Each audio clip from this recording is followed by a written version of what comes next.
Sofa City Sounds. We're actually on time, but we're not on the right day. We're a day early or 6 days late, depending on how you look at it. This we were supposed to do this last week and didn't get the opportunity to, and I hugely apologize for that. But I'm happy we get to sit down tonight. So please introduce yourself. Hello, everyone. My name is Rodrigo Jaguleiro Raquio, and it's a pleasure to be here on Sofa City Sounds with Amanda. I'm happy to have you. You're like Oh, I have you. You pop in every single Thursday, and I'm it's really true. grateful for that. Your support is huge because every time you interact with me, it throws me back in the algorithm, and Sofa City has the opportunity to That's reach awesome. and more phones and more people's ears. So I'm grateful That's that you. wicked. Yeah. Yeah, I'm So sharing it right now. So basically, I'm posting on my other pages over there, right? awesome. So Yeah, you're doing it from behind the scenes this time yeah, instead of. yeah, Yeah. exactly. Yeah, that's how I do it. Yeah, This is fun. No, I'm so glad we got to do this. And like I said, I'm so sorry we didn't get to do it last week. It's just sometimes things are beyond our control, and I'm grateful that I work with people that have that understanding. So thank you for that. yeah, not a problem. Thanks for the opportunity as well. It wasn't actually a very easy day for me either. It was a little bit difficult, let's say, because where first of all I was nervous too. I was really looking forward for the interview, and I Yeah. had written down by that point like what I wanted to say. But then I just grabbed the paper and I scrub it. I go, okay, I'm not gonna say crap, like right on things I was going to actually post for in regards to my projects and the music and the different stories I got to share tonight. And I hear the show is going for between up to 2 hours. Hopefully nobody gets bored, but I'm very excited about this because I got a lot of topics to talk about, right?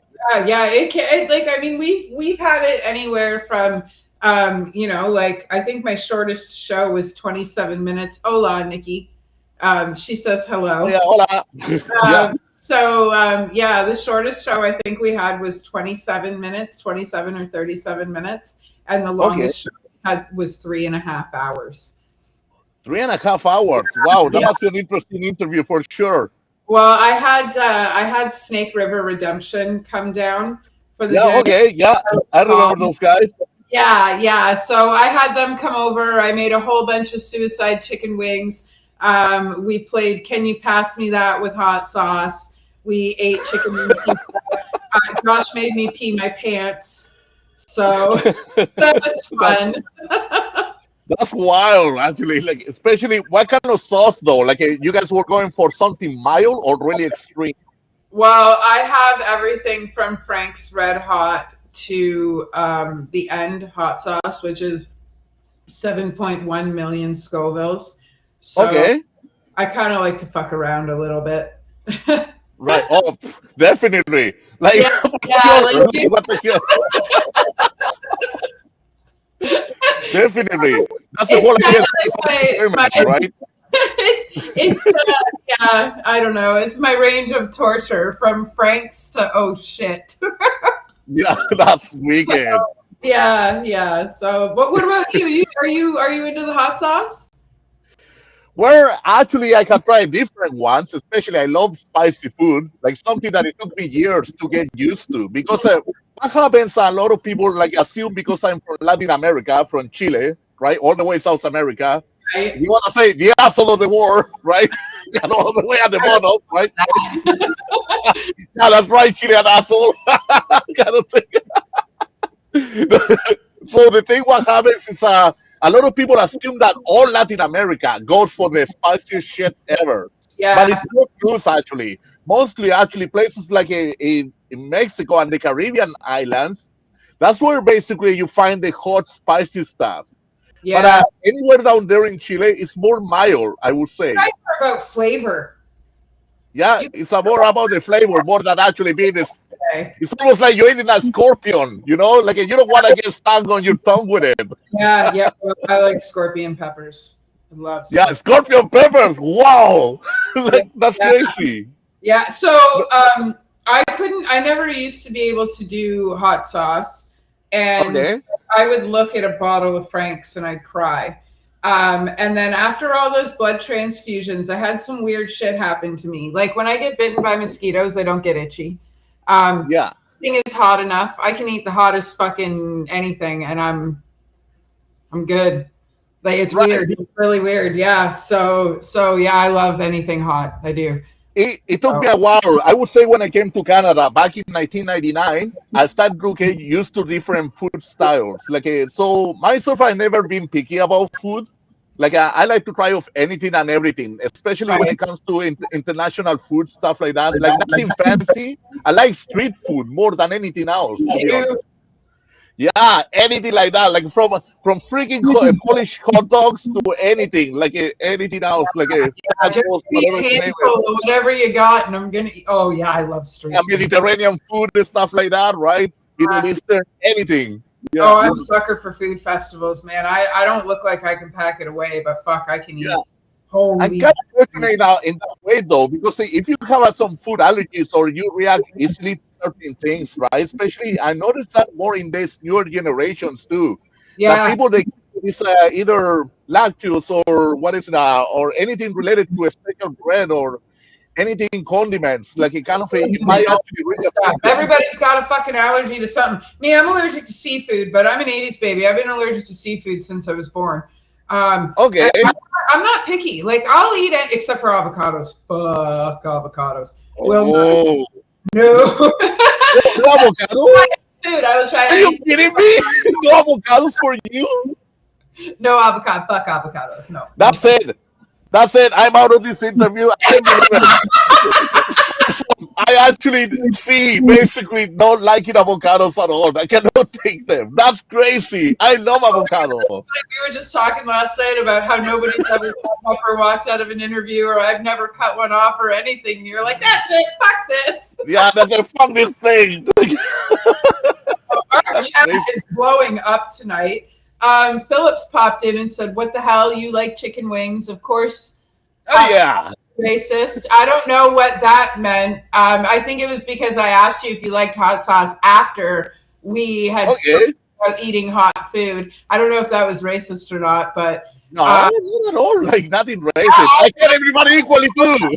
What socks do you have on? I don't like. I'm not sure where I was supposed to go with that after talking about hot sauce. And whether or not you like hot sauce. Yeah. So, no, Ja, that's not the door to hell behind me.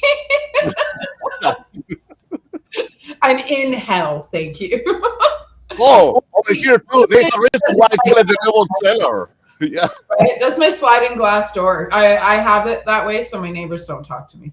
That is really cool. Where nobody wants to enter the pentagram. Well, I have it that way, but that's not true. All the neighbors try to talk to me. I can't say that. I don't have terrible neighbors. I have like my neighbor friends and then my friends' friends. That's the whole. Okay, there you go. Yeah, what is it like having like just? I mean, there's always gonna be that neighbor, right? Yeah. I think we all have them. I have a few of that neighbor. Yeah, I know. What the hell? Fuck that neighbor. What the hell? Yeah. Really, Beetlejuice. That's right. Candyman. Yeah. Look, there's a mirror right behind me. Right behind me. Right, there you go. Yeah. So no, somebody popped up in the chat and said Beetlejuice. Exactly, I noticed that. Yeah.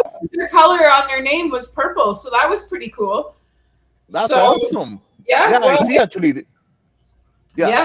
Yeah, it's already a busy chat. I think Philip left the room though. I think he thought I was a little. Holy shit! What did I do? Like I haven't even done I haven't done a backwards flip yet. Like I haven't seen shit yet. Yeah, right. Ain't going out like that.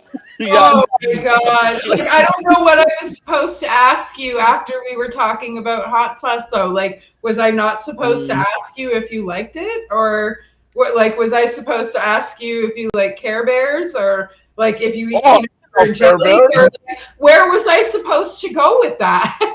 Actually, I love Hello Kitty. What the hell? I grew up with those cartoons, basically. And also, the other thing I was going to say, speaking of food, I grew up eating seafood because I was living right on the main port of Chile in Valparaiso.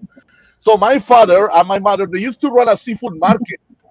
They were distributors of seafood. So I would eat right after school. I would stop by the market. I would have clams, like raw clams, just open wide, right wide open, and also like just pour lemon on top of it and go like, oh my god, I need some seafood now.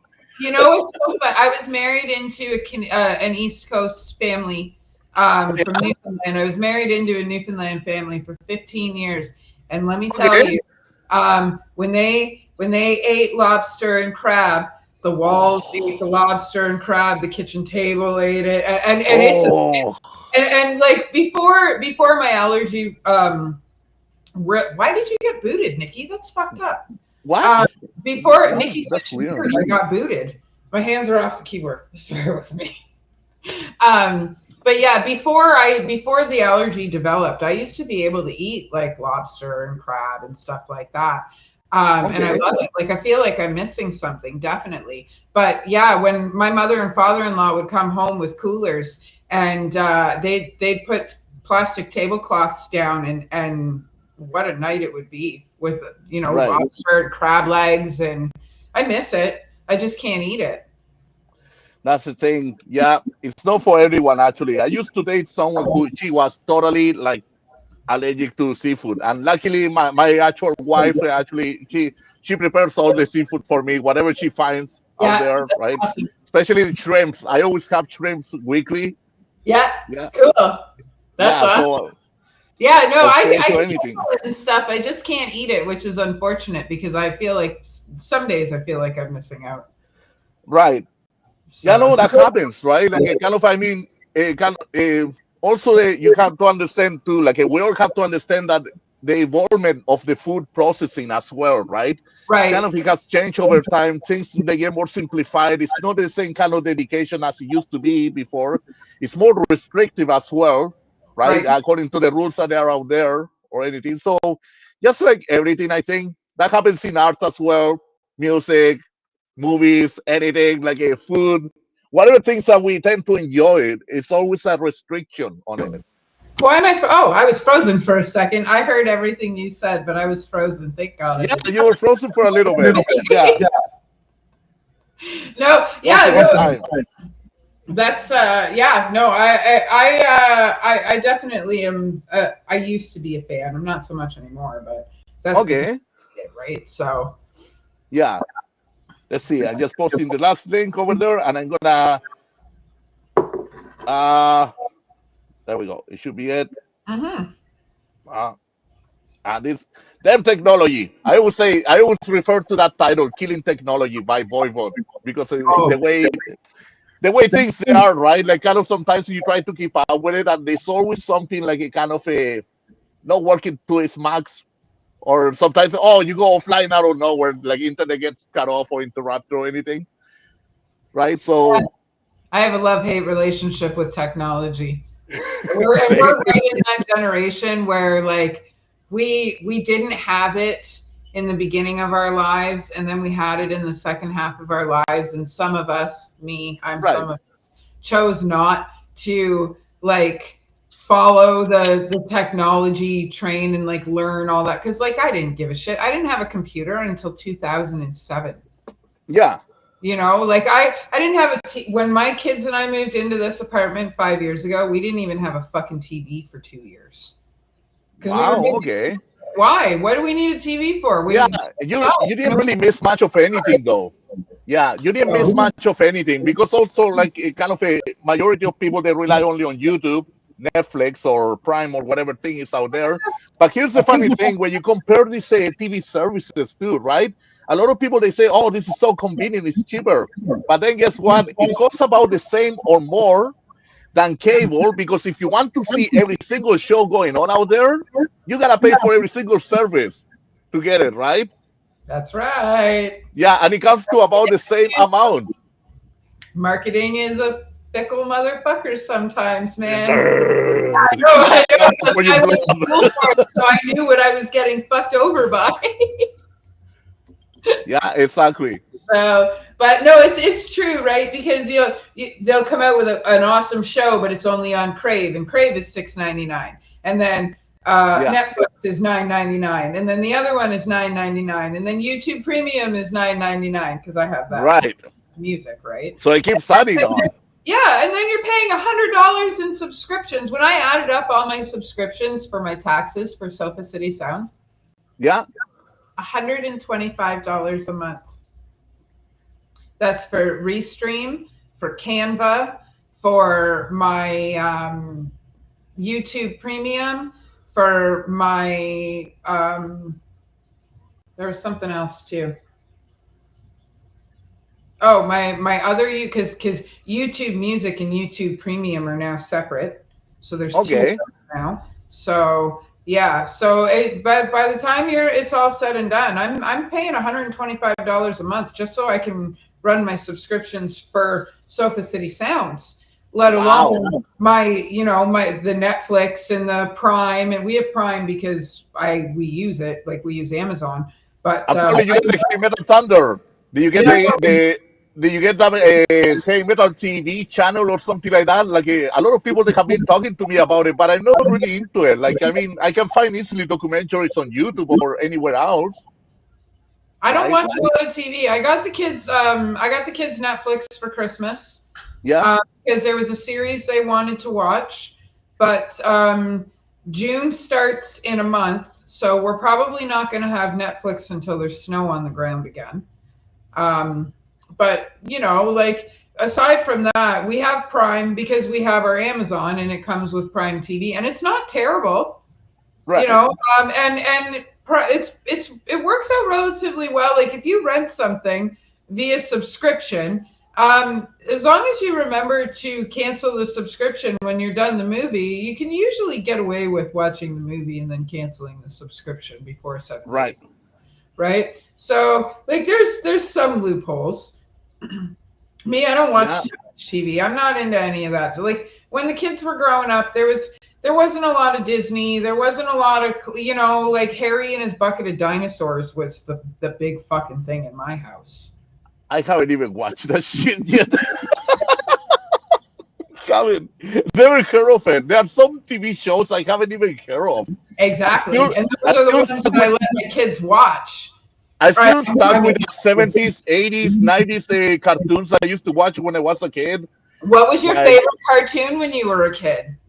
okay, I can tell you some stuff from robots. Japanese cartoons, they were the freaking mambo for me. Like, I love it.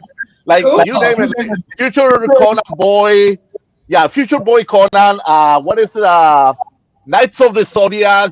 What is it? Dragon Ball Z. But those are more common, right? Then there's other ones like Messenger Z. There's other ones like Guy King, and different ones like they were popular at the time, right? The Centurions, Mask, yeah, Yo, Transformers, GoBots, you name it. Yeah, That's awesome. That is. yeah, That's fucking awesome. Right on. Yeah, I was into like the Thundercats and yeah, Transformers. that too. Yeah, okay. I watched Shira because the name Amanda in Latin means Princess of Power. So That's right. There you go. shit, like the cartoon was fucking made for me, right? I Yeah, watched a lot of He-Man. I watched a lot of yeah, He-Man. little He-Man for sure. Yeah, Silverhawks. Remember Yeah, the Silverhawks? I do. Like, I do. not many people know them, eh? Like they know just because of the referral of the Thundercats because it's under the same production. But Yeah. at the same time, not many people got access to it, and they Yeah. got some weekend I mean, animation on it. I had small rate cartoons. I grew up with older boy cousins, so I was into all that stuff. G.I. Joe, all that shit. Yeah, I didn't watch any of the girls stuff. Yeah, like yeah, I mean, I'm sure. Maybe I did. Like I watched She-Ra. I think I watched a little bit of Gem and the Holograms. Which did you know? yes, I did. I did watch it. Did you know all of the holograms were named after famous scientists? I didn't know that part, but I learned that. I do have a poster of the Misfits of the girls, like the rival band. I have them actually on my office downstairs. Killer. That's awesome. A friend of mine brought it over, and I go, "Wow, that's a badass poster, man!" Like I freaking love Gem, but it was just the Misfits, right? So I go and I bought it of him, right? That's fucking awesome. Yeah, I always grew up watching like all the off-brand stuff. I was never into like all the stuff that everybody Barbies. I had like four Barbies, and I used to bring them outside to the backyard, and I used to make skirts out of mud for them. Really? Well, yeah, because Wow. like I can't like I don't know. Growing up in the '80s, and people can at me all they want, whatever. Growing up in the '80s, little girls like it was only tomboys that played in the mud, right? Right. It wasn't the. So like my parents bought me Barbies, and I was like, oh, let me rip all their clothes off and go outside and make them mud dresses. Right. There It's you like go. my parents still think I'm a little girl, but I get to eat mud.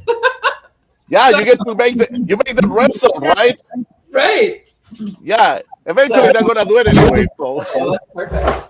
I know. So yeah, no, and I mean, like we grew up in a different time. It's really weird now having to. I have two teenagers, and it's yeah, really weird now watching the way that they grow up versus the way that we grew up.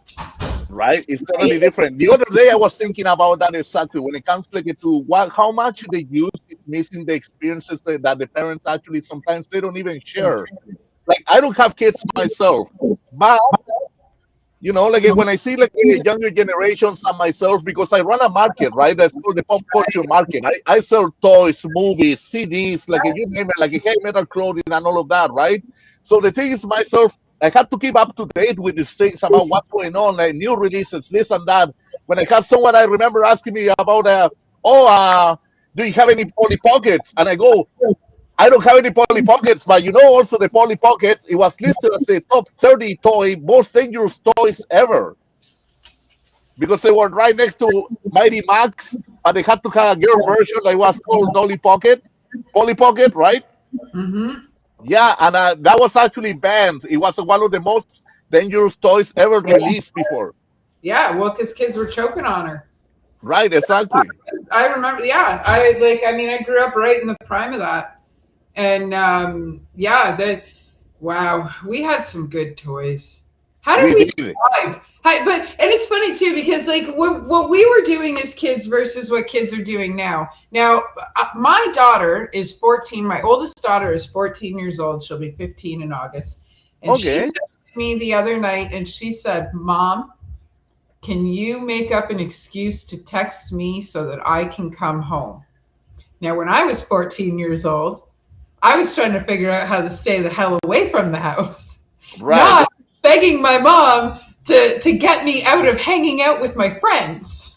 Like, what Yeah, the fuck? Where are we now? It's so that's weird. interesting. That's very Oh, interesting. Like a kind of weird. a kids at the time, I do recall actually one time, even my parents they came chasing me with a belt because we were supposed to go for dinner, like to some restaurant, right? And I preferred actually to be playing soccer on the streets with my friends. I didn't Mhm. want to go, and they were calling me, and they were calling me, Rodrigo, get home. We need to go. Rodrigo, come and get dressed. You need Yep. to change this and that. I didn't do it, so my mother came over, grabbed me from the ear in front of all my friends, and pulled me, and I went crying over there. I go, okay, there you go. With tears, I'm gonna join dinner. Yeah, yeah. We grew up in a generation where your friends' parents smacked your ass if you were doing wrong. Yeah, Yeah, yeah. I know. Like, and I can say that like I'm grateful that I haven't had to with my kids. I've come close, believe me. yeah, But they like I've been lucky with them. I guess that's the difference in between like our parents were always working. Like I had a house key and we lived down the street from the store, and I knew where my allowance jar was if we ran out of milk, and I was babysitting by the time I was 9. Like we grew up in a different fucking world, man. it It's is very crazy. different. And at the time also too, like kind of when they teach you the difference between having respect for your adults, right? That you couldn't back talk to them or anything like that. Like Yeah. the thing is a kind of a there was also like a kind of a very like separate thing between the parents and children because they kind of if you talk to any parent like these days they say, oh yeah, no, between my daughter or son we're best friends, right? Yeah. But what happens though is because also I noticed one thing, it's like there's a certain age when the parents when they grow older, they're either in their 30s or 40s, they start feeling young again. Like they start feeling like kind of this rejuvenation. They feel invigorated about doing the activities that they haven't caught up for a while, right? Because they invested so much time in their own children, right? Yep. In growing them up and everything. But then you realize actually these kids, they grow older too, and they're gonna catch up with you at some point. So Yeah. you're trying to keep up with them, or they're trying to keep up with you, back and forth. Yeah, it's definitely a dance in our house. Like after I got sick, I got right back into taking care of my health. Yeah. Like I had never before. Now I'm back on that wagon again after 8 months of eating fucking ice cream. But Yes. Yeah. but it's totally a dance in our house. My kids are trying to keep up to me all the time. I'm 42 years old and I don't feel a day over fucking 25, even with all the stress and the burnout and stuff like that. Because sometimes I don't get a choice. Sometimes the burnout just shows up and it's like, hi, I'm here, and fuck your plans, and there's nothing you can do about it because you might get sick, and we're not going to tell you you're going to get sick. We're just going to let you think you might, so you're just going to have to fuck everything, so that, you know what I mean? Like it's an interesting dynamic for me. But with them, like sometimes the girls they're 12 and 14, and sometimes they're running circles around me, and sometimes I'm like, come on guys, get off your ass, let's go do something, let's get out of the house, let's go to the gym, let's go here, let's go there. That also is attributed to unmedicated ADHD. So okay. I can't take any medication because I have because of my blood disorder. So I am I'm willy-nilly 24 hours a day. Wow. So, okay.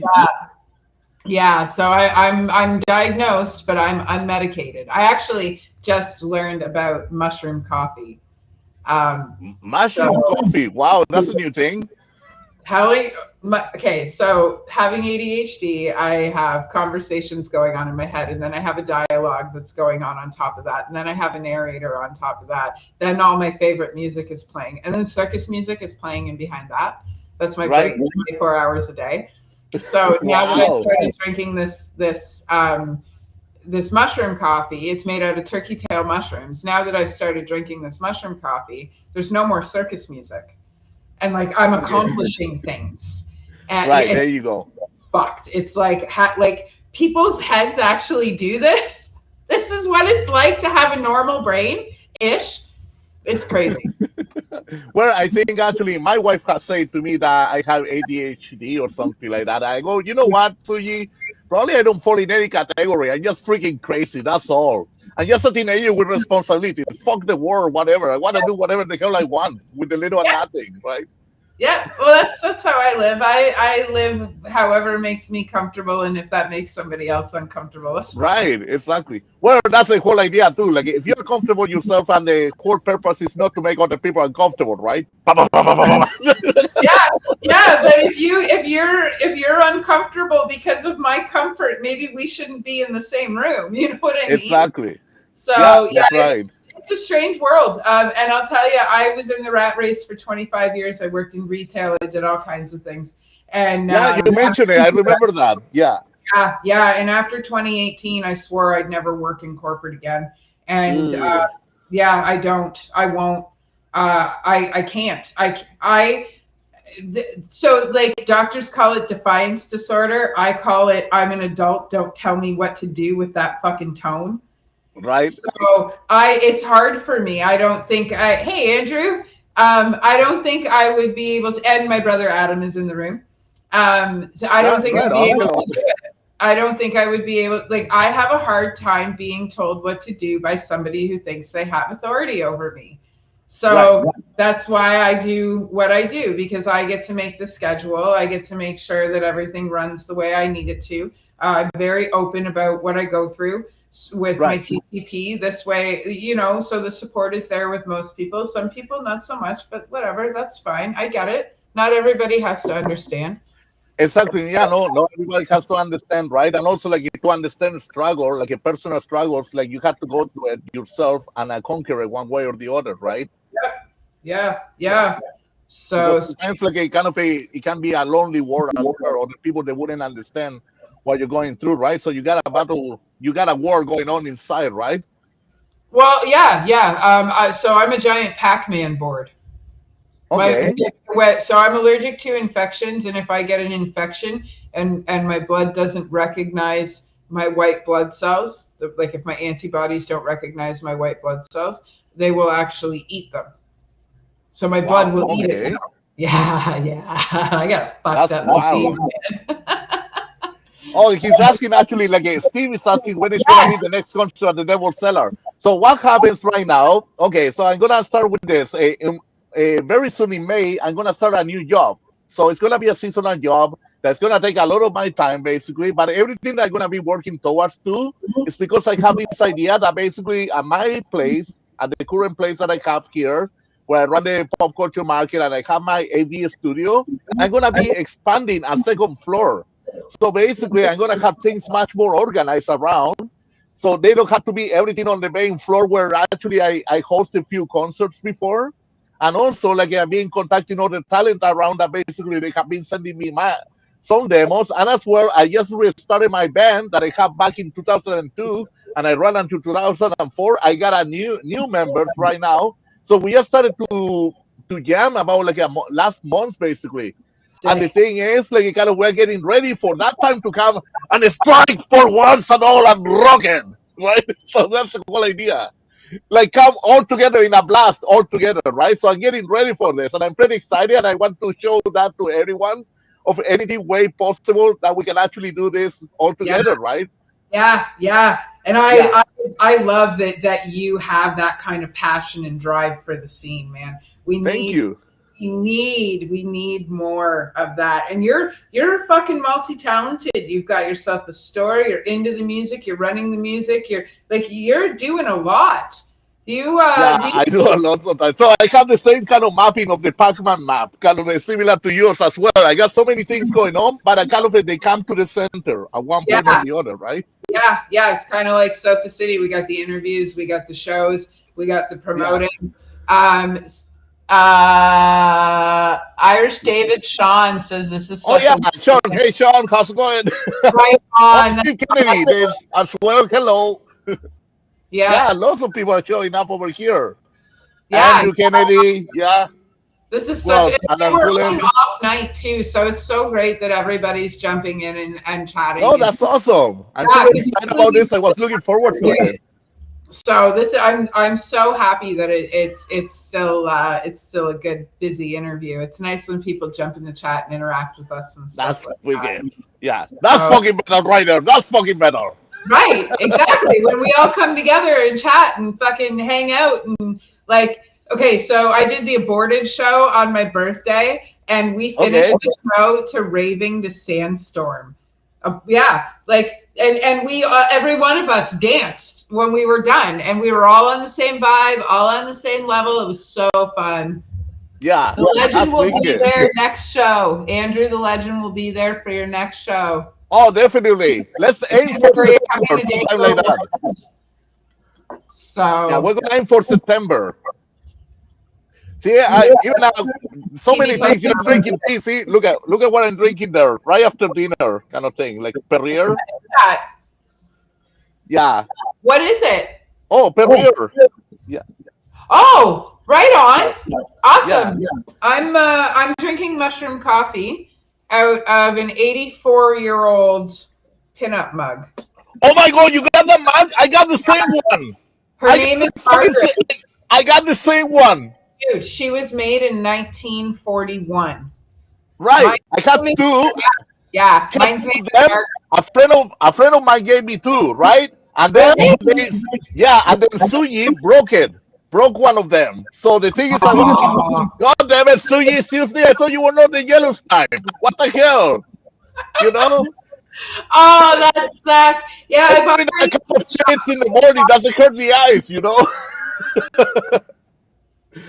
So yeah, so one of them broke, but I still kept the other one. So, but I got to keep it away from her. Yeah, no, I named her Margaret. I bought her at a thrift shop for $8, and I named her Margaret. And when I first started my Instagram, I had the Adventures of Margaret, and I'd have her sitting in all kinds of places. She'd sit next to me at the pool. She'd sit on my desk next to the computer. I just bring her everywhere with me. The guy I was dating. I would bring her with me when I'd go to his house because she was my mug, right? Right. So yeah, and yeah, she's 1941 she was made, so she's 84 years old. Yeah. It's fucking crazy, eh? And she's still in good condition. I've drank probably 2,000 coffees out of her. So That's not bad. That's pretty good, actually. mileage on her. Keep drinking, okay? Yeah. Yeah. I'm not gonna say anything, okay? I'm gonna be I'm trying to be respectful. Listen, this is an internet show. You can say whatever the fuck you want. They don't call me trash classy for nothing. Like, fuck. Could you imagine this show being on cable TV? We'd be canceled before the fucking pilot was made, man. Yeah. How the fuck is everybody doing? Right there. Done. It would be, hi, this is your local musical shit show. Shut her down! Shut the fuck up! Yeah.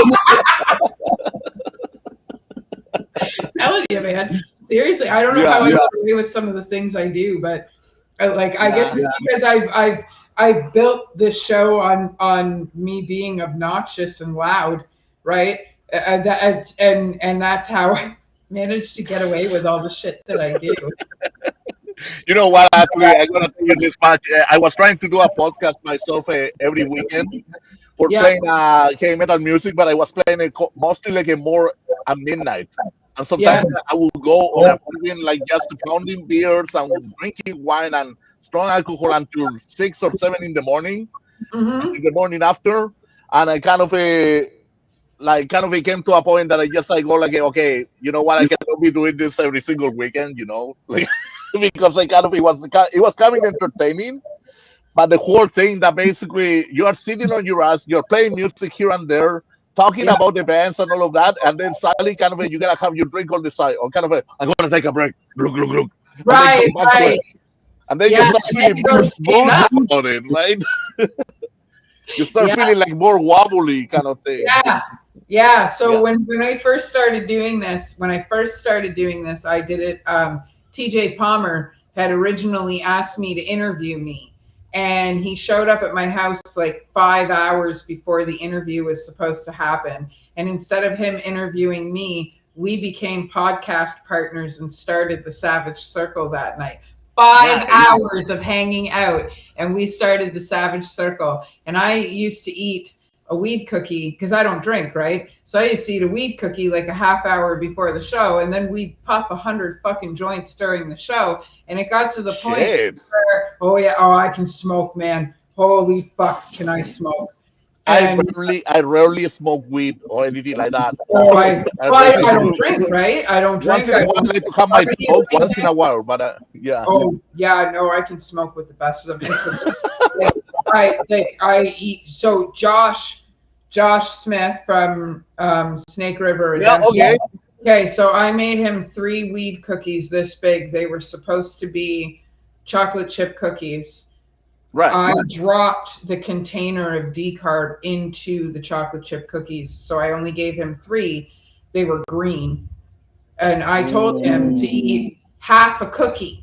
So I gave him the 3 cookies. I turned around, I hugged Jay, and I turned back around and I said, "Josh, don't eat more than 3 cookies, or don't eat more than 3." And he went, "This half a cookie?" He ate 2.5 of the cookies. He's not a tiny boy either. I know him. Like he's a big boy. I'm telling you, we fucked him up royally. Oh my god! We got to so I have it on video. You see where Josh is like this serious guitar player, and then you see where he turns into a giant 5-year-old because the weed's kicking it. It's so funny. Shit. So what can I say? On my side, okay, that happened to Josh, right? This, what I'm gonna tell you, happened actually to my wife. So we just moved to the new place, right? And what happened is this other friend brought us a bunch of edibles, a bunch of cookies. And I tried them before, and they were awesome. You eat one, and you are settled for the rest of the night, kind of thing, right? But then what happened is joking around. I put this. My wife loves cookies as well, just like I do, right? So basically, I go and I put the cookies right on the table, and giggling, I say, "Oh, Suyi, guess what? Janice brought some cookies. Ha ha ha! We're laughing, right?" And Suji goes and freaking instead of eating one or half of it, she ate three of them. She goes to bed. The next day, she had to wake up actually to go to work at the restaurant, and she was looking in light green color kind of thing. She's Asian. She's from South Oh, Korea. woman. So imagine, she was actually like, she was like, I don't know, Rodrigo, I'm so tired. Like, oh, what's going on? Like, Oh, that poor. She must have been high as a kite the next I, day I after. felt so bad for her. I was like, holy cow! Like, That what the poor hell? woman. Oh my God. Like, I mean, I all thought the she, stories are funny, but that, like, I feel for her, man. I thought she would realize all. Kind of, I say, oh yeah, you can have only one cookie. I know. I don't even remember if I mentioned it or not, but she goes and I ate three of them. So on Christmas Boxing Day. Now this was a complete accident. Things happen. My dog got a hold of one of my cookies. Oh, Kind of. And I'm a huge dog lover, man. I sat on the floor and I cried with her while she smiled for like 8 hours. She's a bull mastiff, right? So she has this massive face. let me.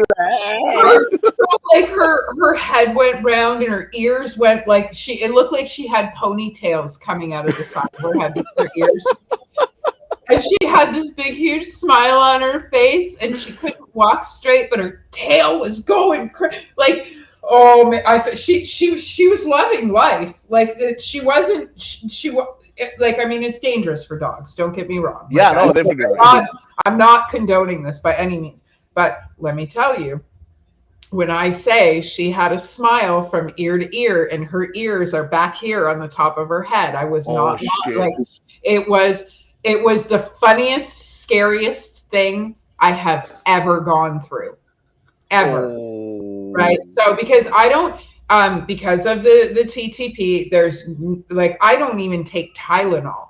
I'll drink clove tea. I'll eat weed cookies because I have chronic pain, right? So yes, it's always weed and cloves, and that's it. And that's why I have weed, and I don't leave it laying around. It's, my kids weren't home or anything like that. I took the yeah, cookie out of the freezer. I turned around to pick up my phone so I could take a picture of the cookie and post it on Facebook, and the fucking dog took the cookie. Well, if there's one thing I have learned, you don't go into a dog's mouth when they try to eat your fucking food. right, Right? exactly. So, because I've been bitten once before, I will not do that. And Aura's usually pretty good. She doesn't normally steal shit, but she's a puppy. So, yeah, that was fun. That was Shit, 8 hours of, oh my God, what's happening to my dog? I cried. She thought it was and obviously she's laughing her ass off. That's crazy, though. What a reaction, eh? my cousin's at the house. She's killing herself laughing, right? Because she's like, it's not funny, and Amanda, I'm so sorry, I'm laughing, but she ate a cookie too, and so did I, right? Because it was Boxing Day and the kids weren't home, so we were eating cookies, and the dog wanted to eat cookies too, and that didn't turn out well. Wow, that's Try, impressive. try being high on a cookie and trying to watch your dog be high on a cookie, and it was fucking brutal. That's crazy. So you're more of a dog person yourself. I'm a cat and dog person. Okay. Um, we we originally, because I prefer big dogs. Good night, Um, Andrew. Take care. Yeah. Good night, kiddo. I prefer both. I never used to like cats, and then my ex-husband got me a cat for my birthday, and then I fought for the cat in the divorce. And Okay. now I have 3 cats. So, and then dogs, like, I've always had dogs growing up. I've always been a dog person. And I'm not a huge fan of little dogs. My brother's dog Taco is okay, but I'm not a huge fan of little dogs. We didn't want to have a large dog in the apartment. Now, I also have a way bigger apartment than most people do, so don't fucking Yeah. at me, people, for having a big dog in an apartment. Right. But I have 2 young girls. There is no man in this house. Yeah. So, I can't have a gun because I'll probably use it if somebody tries to break into my house, and somebody Right. needs to raise my children. So, a friend of mine had a litter of bull mastiffs, and I originally was like, I went out and I saw them, and I was like, okay, I'm gonna go get you some money. I'm gonna come back, get a leash, and this and that. And as I was leaving, she handed me the dog a huge bag of food, a leash, a collar. Here you go, take her. And then later on that evening, gifted her to me. Didn't want any money, didn't want any payment, nothing. She, for everything that I'd been through, she gifted the dog to me. So Oh, right away, okay.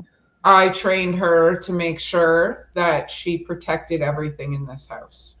And she does. Somebody tried to, I don't know if they were on the wrong floor or somebody was trying to get into my apartment. I posted about it a couple weeks ago. Um, Okay.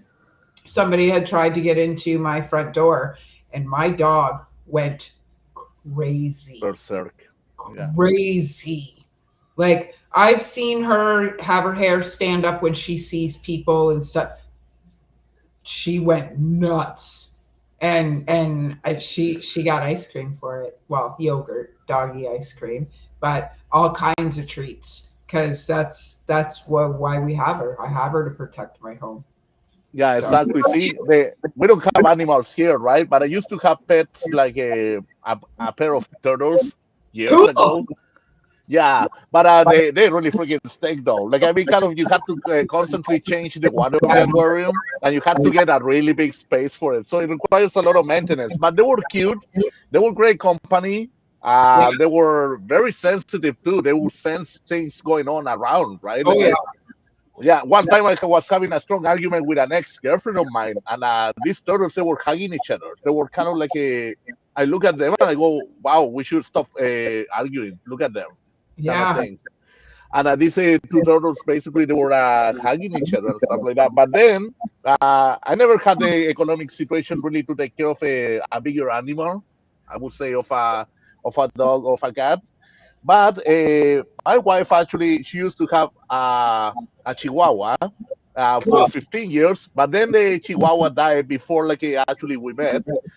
And then luckily, because she works at this restaurant, in which I met the owner back in 2018 when we moved to a new apartment by that point, prior to this place. And the thing is that this, the owner of the restaurant, he had a dog, a Shiba dog, these Japanese dogs.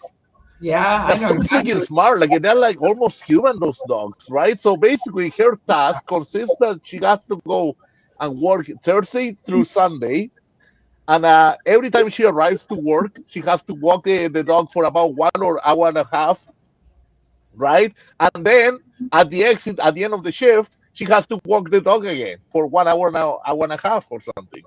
Best job ever.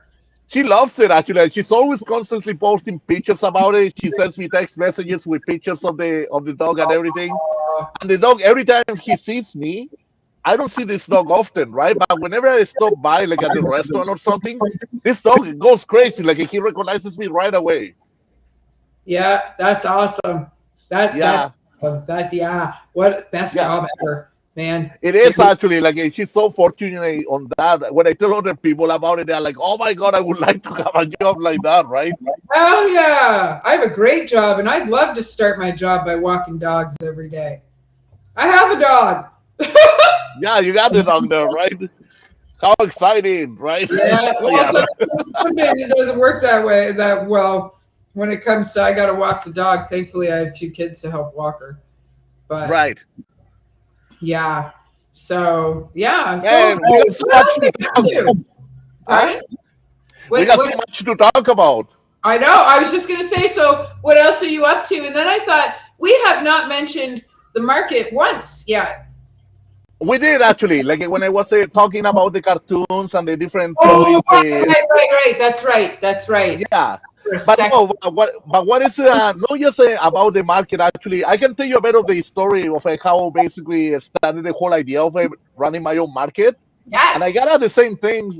I gotta say in a way, shout outs to Gillian. You know Gillian under here, right? Yeah. Yeah, I have Niagara Metal tattooed on my arm. there you go. Okay, so because of her, what happened is back in 2016. Okay, first of all, the Devil's Cellar. Everything started with the Devil's Cellar. Yeah. I was having a band at one point in 2010 that was called Psychotic Pulse. I was actually the first singer of the band. Then they changed to other three singers or something like that. I don't know. It's not easy to replace me, right? Just kidding. No, what is it? No, time That's passes by, right? They have to change other three singers, right? So what happens is I wanted to organize a concert. So I started with this thing that I was going to organize it with someone else. And we did it at this place in the junction in Kilandandas, where Seascape, near Seascape is. okay. Okay. Yep. So we were on the northwest side of it. And we were actually a dive in a dive. It was like just this tiny bar in a basement where you can really, like, it reeks of piss, but it looks so fucking punk metal style, Oh, it's right? like the Coalition. Yeah, something. And that's not an insult. I love the Coalition. The Coalition was great, actually. I went only to one concert, but it was great. I went only to see Extreme Noise Terror. And Extreme Noise Terror coming from UK, they were charging only $17 for the ticket at the time. I know. Back in 2017, 2018, sometime Yeah. like that, right? So what happens is I started this whole idea of the Devil's Cellar with that concert. And the concert was packed. And then I spoke to the owner. And I say, I have this idea. Probably we can do like something like a venue downstairs or something like that for local bands to come and play, or for any bands in general, right? But the funny thing is, it was an Irish pub run by a Chinese family that they were Christians. Okay, and then what happened is kind of proposing the idea that I would like to call the place the Devil's Cellar. So they were thinking about it, right? And thinking, of course, I wanted to be respectful to them on the sense like coming with this idea, and it wouldn't make them feel awkward about it because of their religious beliefs or anything like that. But they didn't care about religion; they care about money. That was it. so, so then what happened is I started to do concerts over there. It lasted for about 2 years. I was trying to actually do different things, activities, especially for metal, punk, ghost music. And Yeah. also at one point I was hosting raves. I was actually having other promoters coming over, throwing Oh. raves over there. And it was a lot of fun, actually. I had a lot of fun with it. But it was stressful because I was going through a time of a transition of between moving to Hamilton at the time. Yeah. So I moved here to Hamilton in 2011, right? So I was going to college by that point. I was going to Mohawk College, studying graphic design. I was living with my ex-girlfriend at the time. She scored a house like 5 years after our relationship. Basically, she gets this house in Hamilton.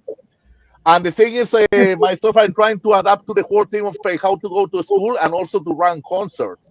And to tell you honestly, it was an uphill battle. It was super difficult because the other thing too, like some people, they were assuming that I was making money out of the concerts. No, I had to take the concerts as they were coming because not many people were coming. I was relying only on the door. I wasn't getting a cut from the bar at all. Right. Yeah, so the thing is, I have to, where the show must go on, you gotta work with what you have, right? But at the same time, like there were times actually, like whatever money I made, if some people assume that actually I made so much money out of it, no, it would be just to pay my freaking cup of coffee weekly, like when I was in school, or sometimes even there was one time when the train or the bus pass, it was like $10 or $9 and 50 cents to go from Hamilton to Toronto. One time I had to go through dimes, like kind of trying to put it together right after school and saying, hopefully this weekend I'm gonna do well in this show so I can make it back to my place. Yep. People think I went through, when you're starting out, people think that we like.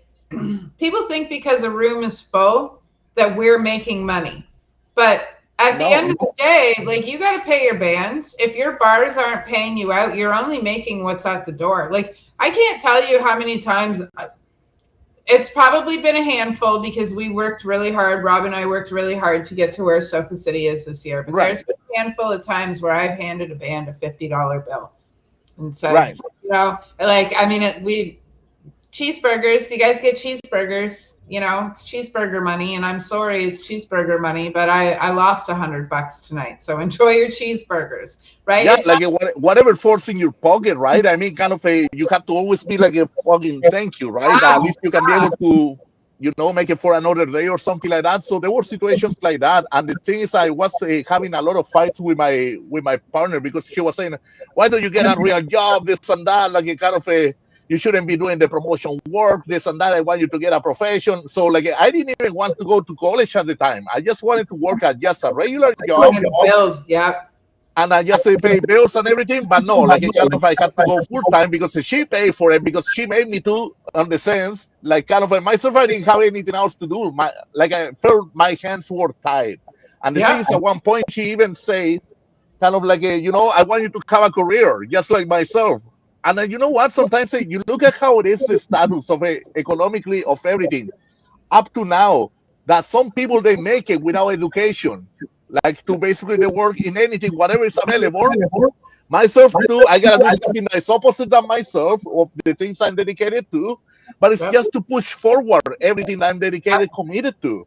So you have to make the extra sacrifice of things. Sometimes you have to go out of the way. It doesn't mean you have to abandon what you're really dedicated to. It just sometimes you have to put certain things on a pause and say, hey, this is what I'm gonna be putting my effort right now because I want to do of these things that are on hold right now, I want to make them greater. Yep. If I had listened, well, and that's it, right? You when you know something is right for you to do, you don't listen to anybody else. Yeah, okay, I hear you. Yeah, okay, I'll put this down. Okay, I'll go to school. Whatever, right? But I'll tell you, if I had listened to my ex-husband, Sofa City would not be where it is. He used to tell me that wanting to do this was a pipe dream. Wanting to be a professional writer was a pipe dream. And now I have 7 published books. I have a successful podcast. I throw parties all over Niagara and St. Catharines, and I've thrown a few in Toronto. And it pays the bills. Yes. Is it like, could I wing it without the other things that I have in my life? No. No, definitely not. Yeah. Those other streams, right? We have the traveling store. We have a few things. I'm lucky that I have what I have. But if I had listened to him, you and I would not be sitting here right now. The market would not be happening in June. You know, I wouldn't be planning, like I'm planning parties into December now. So, you know, we wouldn't be here if we listened to the naysayers. If you had kept going in the direction that she wanted you to go in, you wouldn't be where you are now. Exactly, and I had to be thankful too because there were a lot of people actually they saw me on those situations. They understood my struggle, and where I can tell you realistically, some bands sometimes like they're not anywhere because sometimes the attitude that they would give to me at the time as well. Some of them they didn't make it too far because they would be like you know, they would bring only mom and dad like to the show and they would expect to get paid, right? I go like, no, that doesn't work that way. I remember when I had my band that just started now. I used to get paid at the shows because I was always going out of my way, handling flyers while there was no much of an internet access at the time. I just was working with what I had. I had to motivate the rest of the guys, say, hey, man, we really need to promote this show. We're not expecting to get paid, but we want to get out there. Yeah. You go with no expectations as an artist. You just say, I always say that thing. It's the same as a salesperson, right? Something I learned word from my dad. If you go with expectations of something, be ready for disappointments. But if you're not going with expectations at all, be ready for surprises, and they're gonna really stand you one way or the other because you are just going with a blank mentality, thinking whatever comes up, I'm gonna work it out. Yeah. And the thing is too, like, you can't start right at the top. But you also don't get, I have to say this backwards. You don't pay the bills on exposure, but you also don't start right at the top. You have to work like when I started Sofa City, I didn't have a fucking clue what I was doing. I was a comedy writer. I was writing parenting, like funny comedy books about parenting. That's what I was writing, was comedy parenting books. And then somebody said to me, hey, I want to throw a party and raise some money. And you know how to write. I was like, yeah. And they were like, well, we know music. And now that I don't even work with that person anymore. My publisher and I are still together after almost 17 years. But when I first started doing this, I didn't know what I was doing. lots of trial, lots of error, lots of learning, lots of watching, lots of Right. listening, lots of listening. I find now everybody wants to play the game, but nobody wants to read the No, instructions. everybody's cut for it. It's the same thing. It comes to sales, the same situation. Like kind of, I used to host my markets where I was going to tell you exactly how basically it led everything all together, right? Because so then like a kind of, I put a full stop to the Devil's Cellar in Toronto. I say, don't use my name anymore. That was my project. That's what I told the bar owner. But he carry on with it, like no matter what, they advertising as the Devil's Cellar. Yep. I didn't want to know anything about it at all. I was like out of the music thing totally. Yep. And even when I met my new partner, like what is it, where my actual partner Suji, she actually like she saw me at the time because it says, Rodrigo, I remember you were so into music and stuff like that. I go, I'm taking a break from it because I kind of I think I have all the priorities to take care of. Especially I was trying to get back on my feet. Right. I was leaving. I left my ex girlfriend at that point in 2012. Then I moved to Stony Creek for a bit, like just to live with this Dutch Italian family that they helped me out to get back on my feet. Like I lived with them for 8 months. Then I returned to Hamilton and I started with the smallest room of a house. And then like kind of I spent there about like almost 2 years.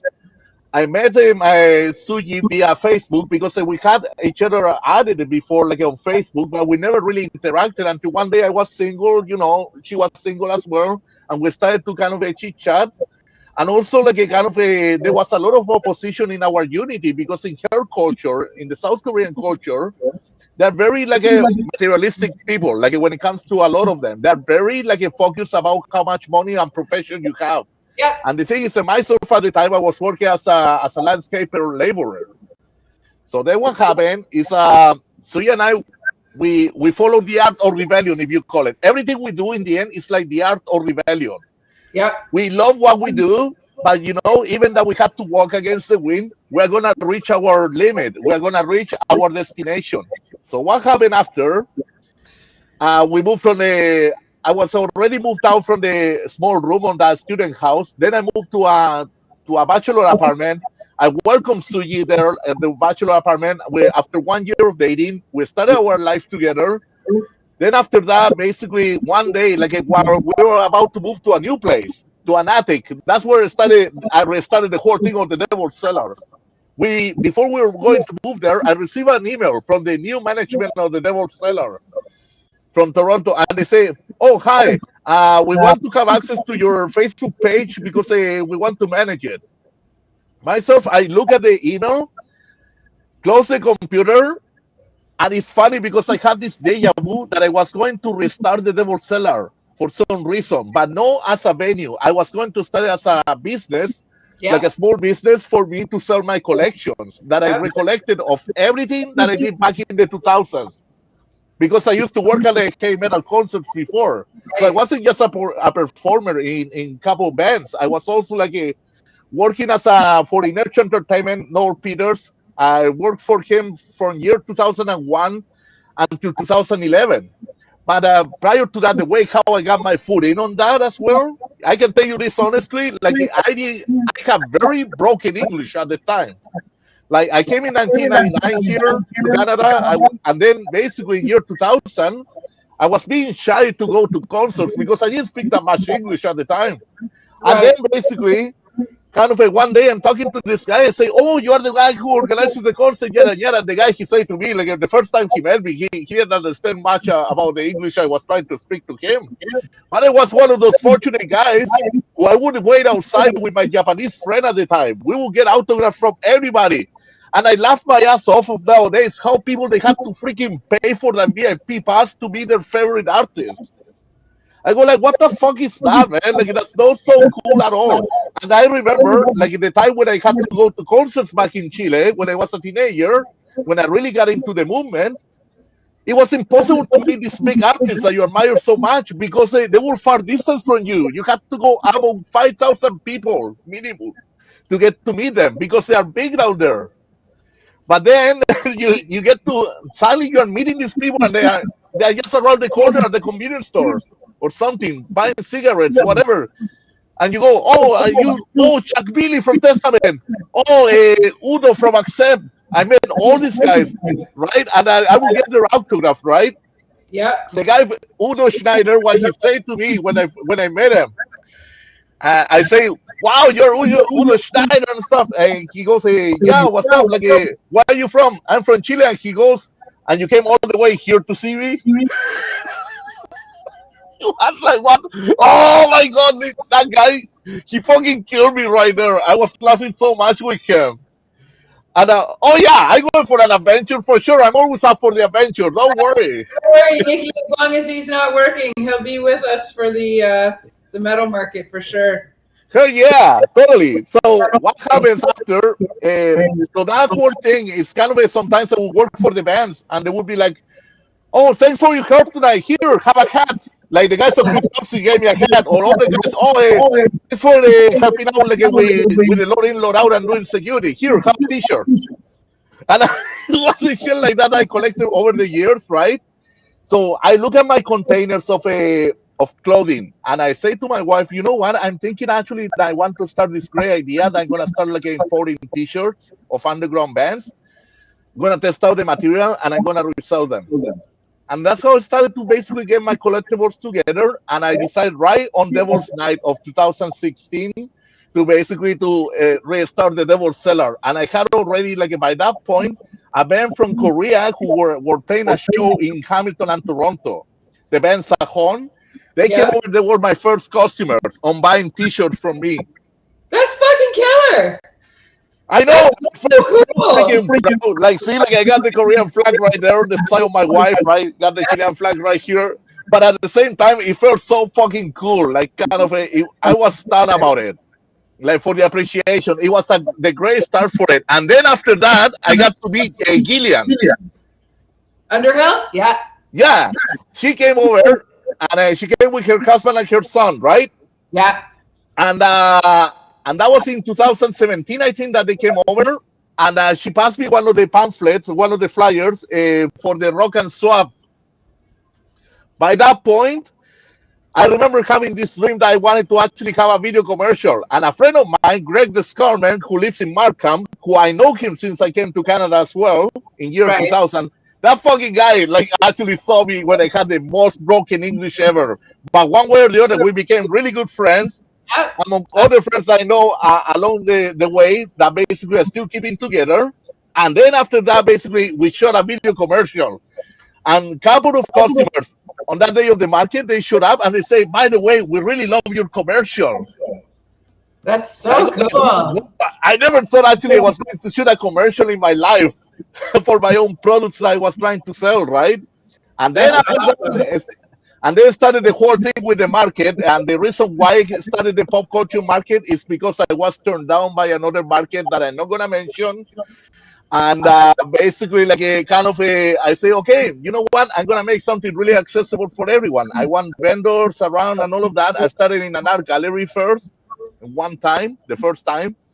That was back in 2018. It was in a really crazy stormy day. Like there was snowstorm. But people, they came out no matter what, right? And it was a success. And some people, they of course, they would say to you, oh, I didn't sell anything. I go, well, what do you want me to do? I mean, kind of, I wasn't asking them for an arm and a leg to pay also for the fee, like only $20 or something at the time, right? But so you just gotta carry on with the show. And then I was doing work because also like I promote myself, but I not just myself. I was promoted as a whole thing. It's just like sometimes people like they think someone is gonna do the work for them, and it's not how it works. You have to do your own work. If you are taking part of something, you have to go the extra mile. Like it doesn't mean that you're stepping on the toes of the organizer or something like that. The organizer, you're making the life easier. You're actually getting your name out there because you are the one, the team player, who needs to get the name out there. And no, everybody gets that thing until this day. That happens with bands, with musicians, with everyone. There's been twice where I've had bands walk up to me and I'd go, I'm sorry, how many times was this promoted by you guys? And not, it's like I'll check their Facebooks, I'll check their band pages and stuff like that. And some bands just don't understand. Like, yes, it is my job to promote your band. It is my job to promote the show. It is my job also to put the show together. You guys are not the only people that we are dealing with. Right. So we're dealing with the bar, we're dealing with sound. If we have physical tickets for a show, we're dealing with physical tickets. We're also dealing with online if there is online for that particular venue. We're dealing with going around and doing the postering. We are trying to make sure we are in inboxes so that we have this show going, but we're not the ones on stage. So you have a whole fan base that we probably are missing because we don't know your fans. I don't know your mom. I don't know your best friend. I know you as a band because we work together in the music industry. I don't know your fans. I know people who support Sofa City Sounds, and I know people who support coming out for live music and stuff like that, whether they know the band or not. But you're missing out on your whole own demographic without doing the work with us. And if you don't do the work with us, nobody gets paid. Right. You know, and I get none of us are doing this for the money. I've been very fortunate where a lot of bands have said, no, we don't want any money. We just want the opportunity to play this show. Right, exactly. You know? And okay, great. Those are the bands I'm paying because they're not interested in the money. They're interested in being there for the sake of being. Yeah, going with no expectations, just ready for surprises. That's right. That's right. And like I don't care if it's $50. I always try to make sure a band's got something when they walk out the door. But if you don't push like we push, you don't see that return. You know, like with the market, we have the opportunity to sell 600 tickets for the market. Right. And we're trying to get the vendors involved in selling tickets as well. You know, so same as last year. We're trying, but this year, you know, we're going to do maybe a contest between the Oh, Nikki, I hope you're watching. I think we should do a contest between the vendors, right? That would be a great idea. It would help with media, right? It would definitely help with social media. Yeah. Maybe the vendor that gets the most shares and likes and comments will get a $25 gift certificate to somewhere along with. Yeah, that's like a motivational way of so I really hope I appreciate your participation. Watching, so one of us remembers this. But it's work. It's work. Like this year for the market, we have double the vendors. We have 30 vendors. We have a potential tattoo artist. I'm just waiting on the payment for the We've got the confirmation. We're just waiting on the payment for the chair. So as I say to you, I want to be part of it, but I kind of right now for what I have to respond first. Like if I can make a last minute appearance, definitely not a problem. Like I'm willing, like even to pay for the spot, whatever it is, right? But I decide to. No, you put in for your spot. You gave it to Liz, which was actually super fucking amazing because I love her stuff. I'm stoked she's coming. Thank you. Yeah, no, she's amazing. Like she has been wonderful, and thanks to her, I got the new job as well. So so this is the thing. Like you made sure, instead of saying, "Hey, I can't make it. Can I refund?" You gave us a vendor. And I know your setup is not huge. So with the Sofa City Sounds table, I have 6 feet. I can give you 3 feet of the table. So if you get to show up last minute, we need you to be a part of it if you can be, for sure. Ooh, you were a part of the very first market, and look how successful it was. Yeah, right? No, and at the same time, that's what I do for every market as well. When I participate in a market that is not even mine, suppose on Sunday, I had this mishap. I had to actually basically do my own market the past Saturday, my own market here at my place, right? Right. And then I was going to go to Toronto. I went to bed early and I just couldn't sleep at all. I slept only for 2 hours. And Suji, my wife, she asked me this year, Rodrigo, please don't be hard on yourself. You gotta take care of your health, all of that, right? She asked me for the most possible, for this year mainly, right? I say to her, okay, I'm gonna hear what I'm listening to you for what you got to suggest me. At the same time, because she saw me struggling, that in the past 6 years, 7 years, I was coping up with a lot of grief and I was being really hard on myself. I was putting a lot of pressure on myself to accomplish things that I needed to get done. So right in the beginning of this year, basically I cut out everything.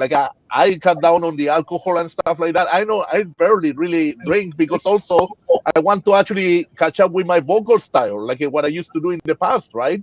I want to be more kind of a I think party's over. No, that party's over, but it's time to chill on things basically, and you don't need to put that unnecessary pressure, like thinking, "Oh fuck, I'm 44. I'm gonna turn 44 years now." Like, oh, 65 is just around the corner, probably this and that, right? So kind of, I don't want to be with that mentality anymore, right? But it's true. It's almost like you close your eyes and suddenly you are older out of nowhere, right? Yeah, Time passes by really quick. So yeah, what I did is I apologized to Liz and to the whole crew that I was going to help out there because I had to DJ that day as well. I had to play music for the market. I right. couldn't just simply do it. And they understood about the situation, and the same thing, like a kind of something almost like what happened to me, like a kind of because even as you apologized earlier, I apologize to you as well because I was waiting for this interview to happen, and it didn't take place exactly on the day that it's supposed to happen. So Mm. yeah, like kind of then I started, you need to kind of sit down and start thinking, fuck, man, you know what? Probably something happened and she's not telling me about it, and it's okay. Yeah, And then you start understanding about it. Until yesterday, we had the chance to talk on the phone, and I say, Amanda, I need to talk to you. Okay, tell me exactly what happened last week. I'm gonna tell you honestly. Yeah, like I was disappointed, but you know what? It takes sometimes. You need to sometimes sit down or talk to someone about what you went through, how was your day, right? And yeah, then there's someone who is gonna make you understand. You know what? Probably something's going on with their family. Probably they're going through a yeah, certain major situation that is yeah, affecting them in the actual life. And that's the thing about like having the sense of empathy for someone like yeah, who basically you got no idea what's going on behind the scenes. It's the same for the music thing. Like you never know exactly what's going on out there. What you yeah. have to do to make things going, like to keep Well, the yeah, show going, right? absolutely, absolutely. And like the main reason is like, well, that's a Oh, you got off there a little bit. Shit. Oh, there we go. See, okay, there we go. Yeah, this okay. is so fucking I was weird. scared. I was Uh, scared first. I go like, oh shit, like hopefully she doesn't have to repeat everything again. Like, No, no. All I had said was, as far as like the main reason goes, like you and I spoke about that, but sometimes people like, and like I appreciate very much that but I really the apology needs to come from me, and I thank you for that. But and we've I spoken about think as well. at the end of the day, a lot of people like sometimes people don't understand how things run, and sometimes people are like, "Oh, you shouldn't talk about your personal life and this and that," and but why not? Why not put it on the table? I have two Right, girls. I live on my own. It's just me and the girls. I don't have support. I don't have their dad. Their other grandparents. My parents work full time. Their other grandparents are in Newfoundland. I have this. I also run Dark Culture Corner with Nikki, on top of all the other things that I do. I've got a dog and all that. And it gets difficult. I also have to micromanage things like my addiction and my ADHD, and I have to right. micromanage TTP. And, like on the outside, it looks like I have it all together. But believe me, I'm being held together by paper tape and cobwebs. I fucking promise you that. Yeah, there you go. And that's the thing, like because you and I were able to sit down. I'm not going to use the word adult because that's such a gross word. Okay. But because we were mature enough to be able to be like, okay, listen, I'm going to level with you. This is where I was at, and this is why it happened the way I did. Because it's very rare that an hour before, 2 hours, I think it was 2 hours before the interview, it's very rare I call somebody and go, hey, listen, we can't do this tonight. You know what I Yeah, mean? Like, it's if I cancel an interview, I usually know anywhere from 24 hours to 72 hours in advance. And especially with how hard, not high, which I'd like to be, but I'm not. How hard I've worked on getting Sofa City here and my integrity and my reputation. It's important for people to understand how things work. I've worked very hard to get to where I am. We have a few right, thousand followers between all of our social media, somewhere around 6 or 7 thousand. There's people that do pay attention to what we're doing, and yeah, when you do things like that, it's not good on the track record. It doesn't look good on you, and being integral, I understand that. I do understand that when things like that happen, that takes a little bit of chunk out of my integrity, you know, and I try to stay as authentic as possible so that, you know, the understanding of the integrity is there, because we, you know, all of us in this industry, believe me, if we were doing it for the money, Yeah, if we were exactly. doing, you know, We'll be fucking rich by now. fucking A, man, fucking A, I'd be on a beach on the other side of the world and nobody would know where the fuck Yeah, I was. yeah, exactly. We will be in an island somewhere. Fucking A, man, playing Yeah, coconut volleyball. Like, yeah, I'm serious. Like, and like, we don't do it for the money. We do it for the love of the industry. We do it for the that's love of right. the people that we work with. We do it for the peace of mind that we get from the music that we listen to. Those mosh pits are fucking therapy sessions for us. You Right. know, a lot of us are the nicest people in the world. We'll drink a cup of tea, pinky up. Like, that's the type of people we are. You know, Yeah, exactly. light as pie, nice. You know, we pick each other up in the pit and stuff like that. And it's a lot of moving parts for this industry to work. You Right. know, when we Exactly. do things like that. Mia, can you turn on the kettle, please? Um, when we do things like that, it definitely hurts the integrity, you know, and sometimes it's hard to be able to, and I'm going to use this cliche sentence, but sometimes it's hard to Okay. do the music after that. Yeah, You know, exactly. Definitely. especially when you piss off people you respect.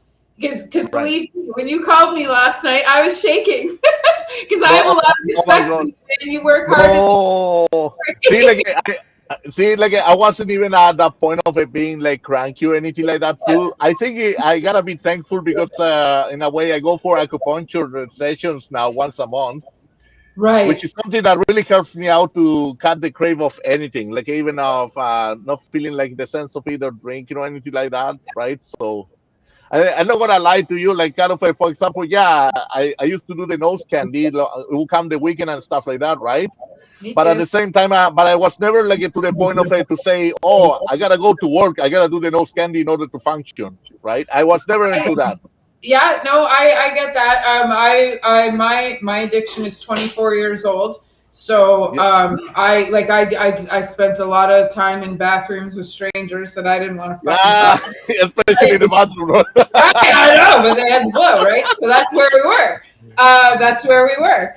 And Yeah, and it's important to be open about stuff like that. There's a lot of yeah, people in this industry that struggle, you know, yeah, and that's why a I'm lot very of them, a lot of them. Like, yeah, and yeah. if it's around and you mention it, like, you know what, I wouldn't mind one. There's always there, seriously, like a kind of there's always like a kind of it's available in any way possible, right? And the other thing too, because some people they get really worked up and judgmental about it, right? Mhm. Kind of I'd say I have said many times, like, you know what? If you're not paying for the thing, whatever people they are craving to do or something like that, if you're not paying for it, shut the fuck up. Yep. Like a kind of if you want to send them the bill, say, oh, you owe me this much because you're doing it, like because of this thing, because of me, then like a kind of that's a different story, right? Yeah. So Now the thing, watching a lot of these people, it certainly affects me emotionally. It's hard, but like pocketbook wise, it's your wallet that's going up your nose, not mine. right, You know? exactly. And it's hard because especially working in this industry, I get a lot of pushback about being sober because I smoke pot, and I get a lot of Okay, pushback about being sober because I work with a lot of people that do drink and do drugs. I right, can't control them. I can be there, and they can have the understanding and the knowing that I'm sober, and if they need me, I will be there. I don't care if right, it's exactly. There you go. somebody in this industry needs somebody to talk to so they don't pick up a drink or do a fucking line or bang a needle. You fucking call me, you Right, know. I've seen quite a few people get sober over the years just because they said, hey Amanda, what's it like not to drink, you know, and then all of a sudden they're 6 months sober, yeah, and especially the just people because that they were ask me, struggling too at one like, point, right? yeah, you know, I mean, I've been sober for almost 17 years and I've been clean of chemical drugs for 24 years. If I'm Yeah, going to smoke a joint, people can go fuck all the way off. Because I don't take painkillers for my chronic pain. I don't take antidepressants. I don't take drugs for my ADHD. I don't take anything. You know what I mean? So I smoke pot so that I can function and raise my kids and have this job and have this conversation with you. right now. Right, exactly. Yeah. Um, you know, I've been very fortunate that way. But I also understand that there's a lot of people out there that suffer that can't do it the way that we do it. You Right, know, exactly. and working in this industry, yeah, guys, there's a lot of people that I work with that do drugs, that do drink. I see it. It's around. Right. I can't stop everybody, and I can't um I can't make a hit list of people that I'm not going to work with because they have a drug problem, because then I Right, wouldn't have a fucking job. exactly. You know what I I mean? I always say that kind of a because to me it was something seasonal as well, like a more like a kind of a, as I said to you, it was like a I was coping up with grief for about like a 8 to 6 years kind of thing. Yeah. Even though that my father passed away back in 1996, he actually like the thing is a for some reason when I especially started my business thing, like the whole idea of doing my markets and all of that, because I learned so many great qualities from him, how to be a vendor, how to talk to people, be pleasant to them, how to do business strategies, this and that. And to think that also my father wasn't an alphabet person. Basically, he was a kind of person who didn't know how to read, he didn't know how to write, he didn't know how to do he wasn't educated at all. Yeah, I'm listening. I'm just getting my dog out of the kitchen. Okay, so what happens is well, I'm learning all these things from him, right? Because like even one older brother of mine, he said to me, like my oldest brother, one day when I came to this country, he said to me, you know what, Rodrigo, no matter how people they are, always learn their best skill.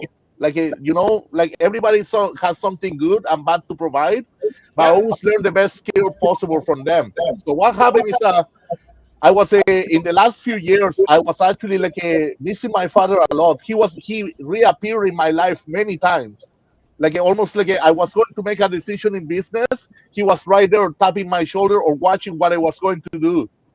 And my wife believed on that because she knows how spiritual I am about it as well, right? Yeah. Yeah. And at the same time, sadly, a couple years ago, one of my best mentors, friend, who I met around the time like when I first came to Canada as well. He passed away. The guy he asked me about my father. He asked me like, "Hey, by the way, how old was your father when he died?"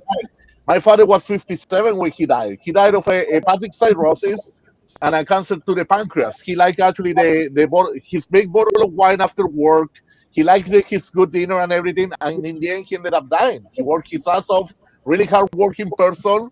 And I guess what? Like, it kind of we ended up missing him at an early age. So then, when my friend asked me that, my friend was at that point 51 years old. He died at the age of 52. He died the year after, and I was devastated. So myself, I was like, "What the fuck? What? Like, this is fucking impossible." This guy, he was so healthy. He was so, like taking care of himself for the age he had and everything, right? He was a muscular guy. He liked to work out, be active, run his business on the gyms and all of that, right? And he had this commitment that he was treating people with who suffer of multiple sclerosis. Oh, wow. Yeah, so the thing is, what happened is that he was going to treat my knee arthritis that I have, that it affects me still. That I got it on the same year of 1996 because I fractured my leg doing taekwondo. So whenever the season changes, whenever it rains or it gets really cold, my knee starts doing this thing and releases liquid sometimes, right? So what Oh, I have, so what I have to do is like he told me, you know what? Well, you have to take this thing because you gotta try this. You gotta take these peptide shots. So I'm back on the treatment of the peptide shots, right? Because of the new job that I'm gonna start. And actually, like not so long ago, I hurt my knee, but now I'm feeling better because I took the peptide shot. And now I gotta get another one so it can get rid of the full inflammation, whatever is produced on it, right?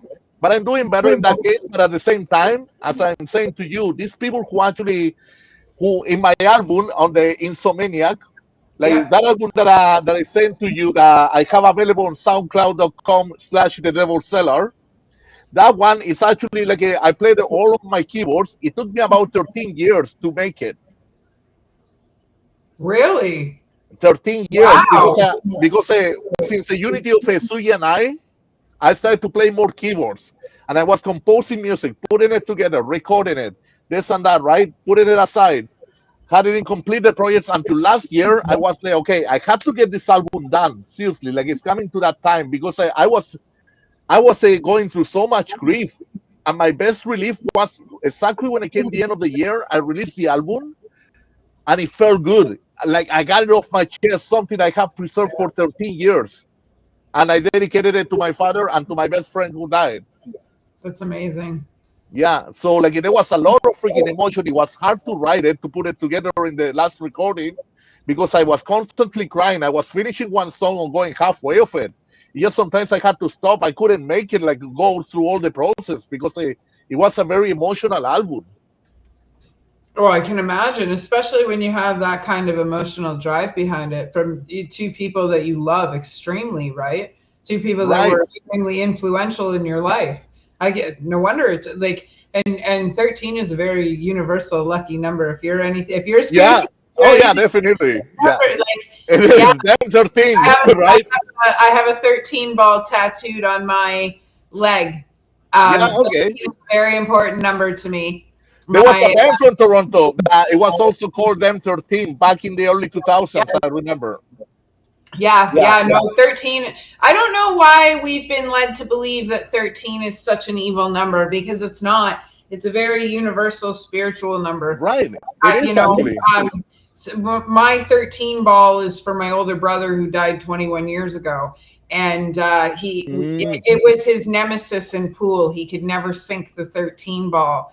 And then I had it tattooed on my leg only to realize a few years later that he had died 13 days before my birthday. And our Wow. Sorry to hear grandmother, that. yeah, and our grandmother, thank you, or she was born on the 13th of June. So like there's a lot of significance with that number. And if you just said it, you numbers are a thing, right? Definitely. Yeah. Like it kind of you and I are very spiritual people too, being water signs, right? Because you say that you are a Pisces, I'm a Cancer, right? Absolutely. I'm a metal rooster in the Chinese zodiac actually too. Like I, when I go like the metal rooster, that's fucking awesome. Because I used to make fun of a friend. I used to call him the metal rooster. This friend from Iraq, from the band Vertigo, many years ago. He used to have a mohawk, right? But the mohawk was very short up to here. I would call it the metal rooster all the time, right? I'm listening. I'm Okay. listening. And then I realized actually, like, kind of it, I ended up being the metal rooster, especially when I had, at one point, I learned how to cut hair. I cut my own hair still, right? But I would do mohawks, I would shave it off like to zero. I would do anything to my hair, right? Yeah, especially That's in cool. the past 10 years, like, I would change every style possible to it, right? Yeah. That's really cool. That's really cool, actually. I Yeah, thank totally you. understand the changing hair. Mine's always a different color, Yeah, I but don't know. You feel that's really renewed. It's kind cool. of it's not like you wake up and you look at the mirror and you go, oh shit, it's you again. God damn it. Like, so, so there's always a way that you can entertain yourself. You can keep yourself like active doing Yeah, something.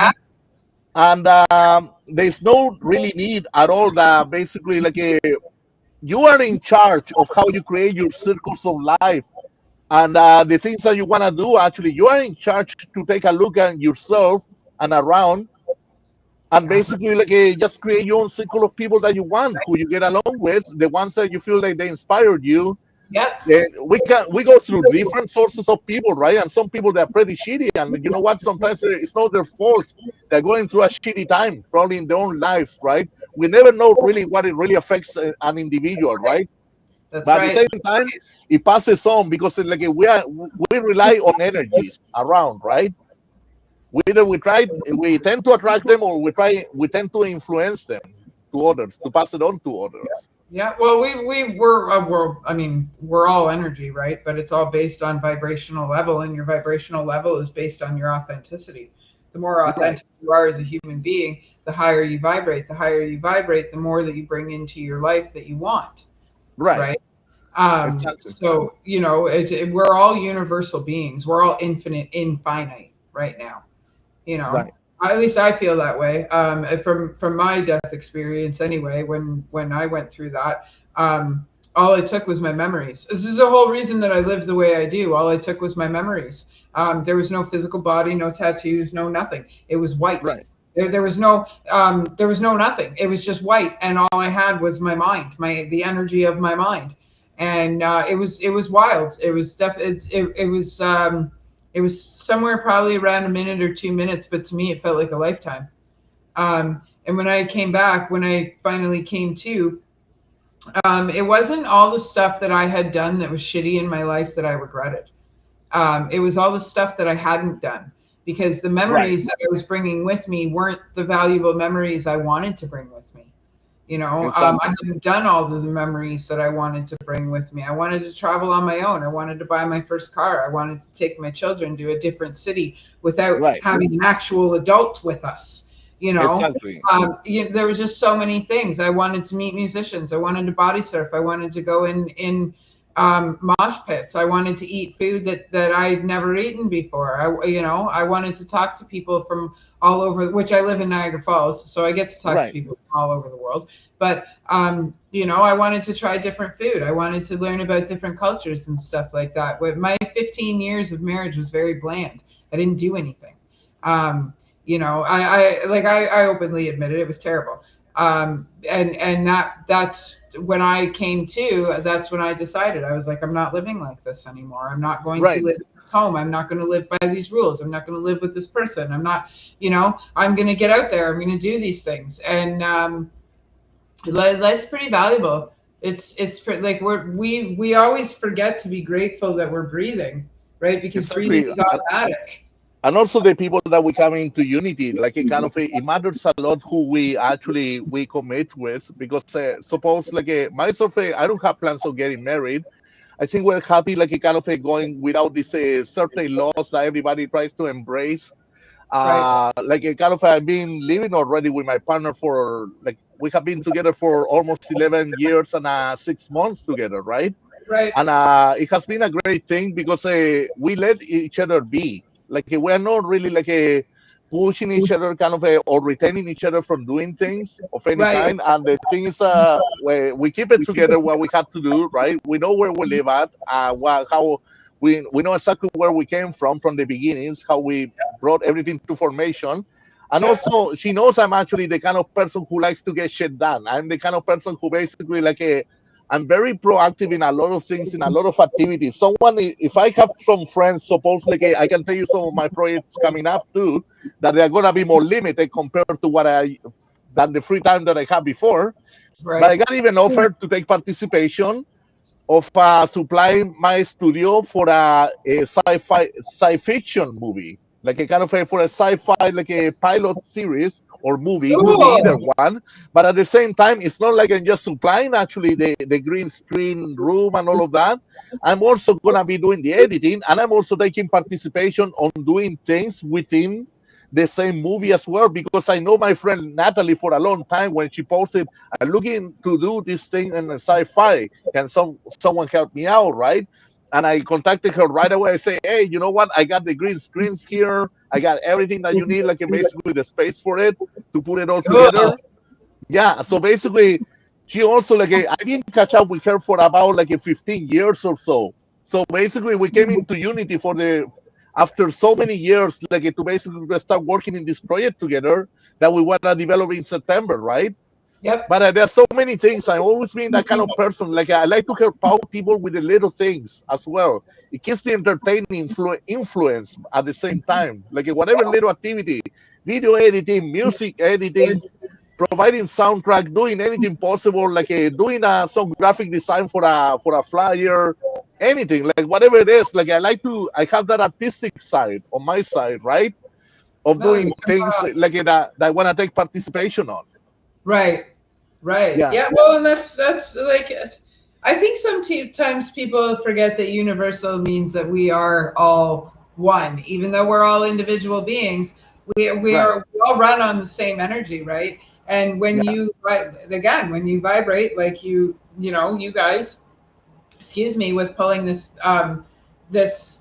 movie together and not seeing her for 15 years. You guys are vibrating on the same level. You're wanting the same types of things, and that's why you guys are in each other's lives again. right. especially when you relate with people that have gone a similar trajectory. Like she's really into music as well, right? But Right. for her, it was more film than music. And the thing is, I was saying to her, okay, so what's going on? Like, kind of, did you succeed at the music part? And she say, no, I was basically just a typical music industry. When it happens with pop music, sometimes they want to take the best of you, make you spend a bunch of money on video clips and things like that. And I say to her, yo, look, you know what? Since we're together here, I just finished my audio recording section, studio, Right. right?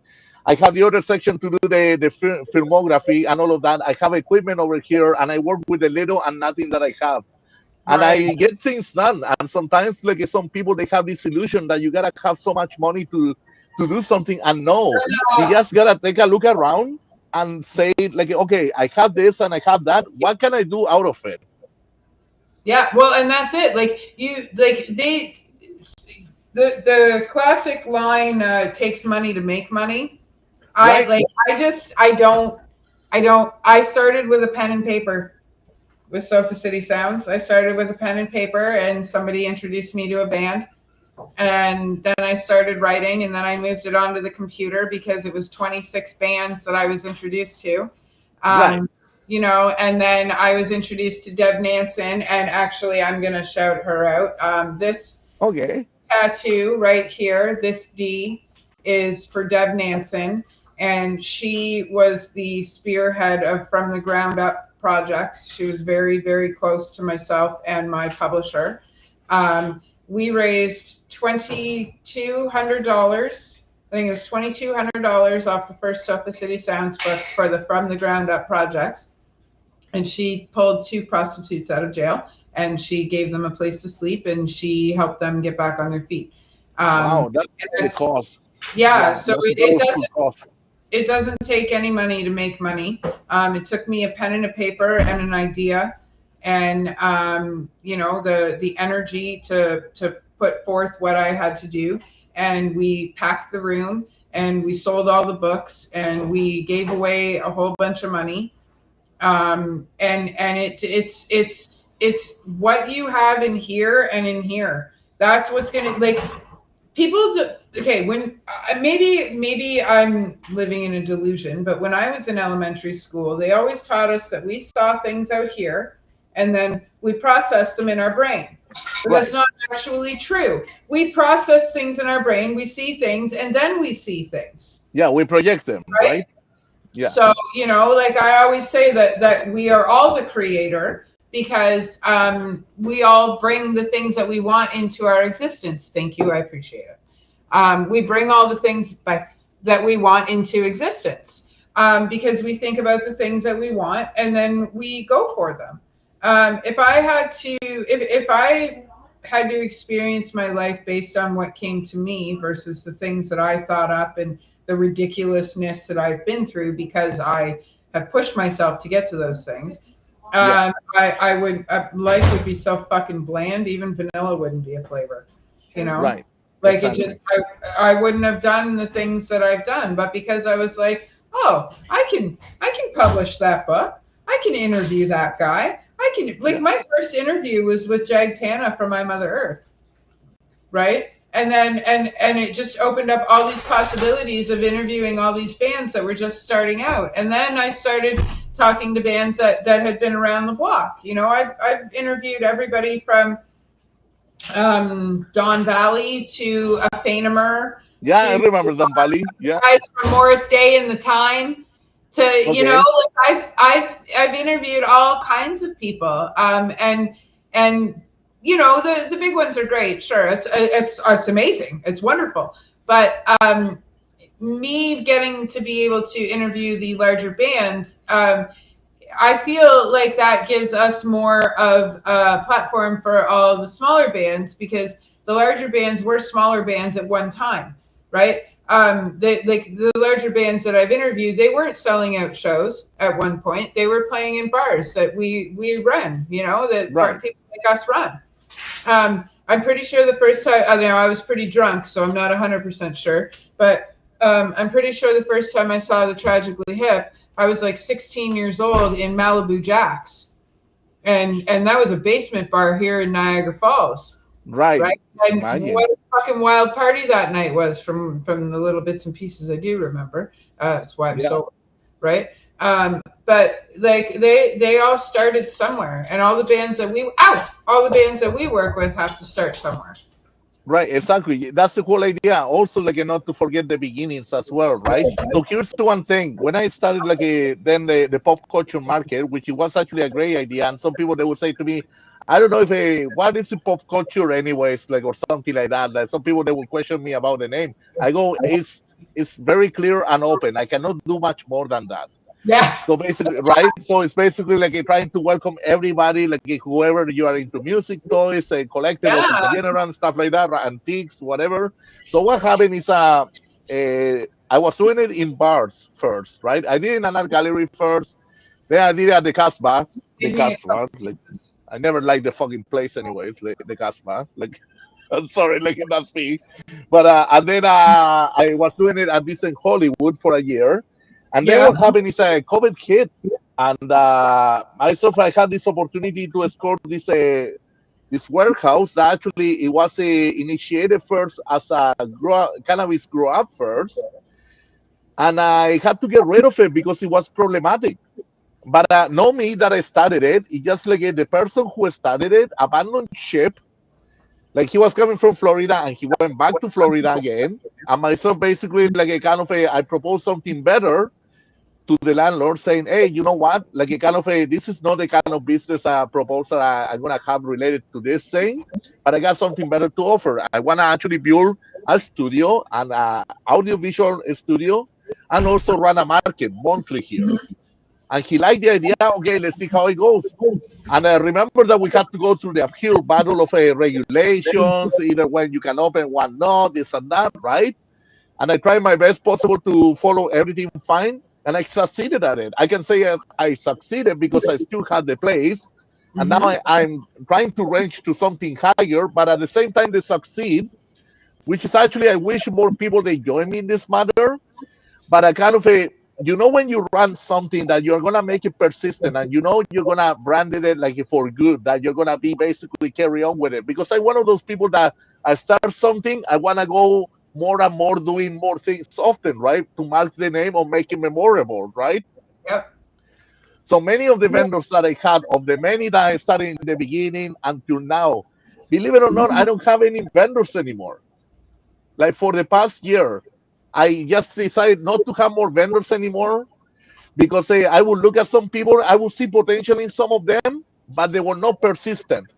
Others, right? My market is not as popular as the name it says.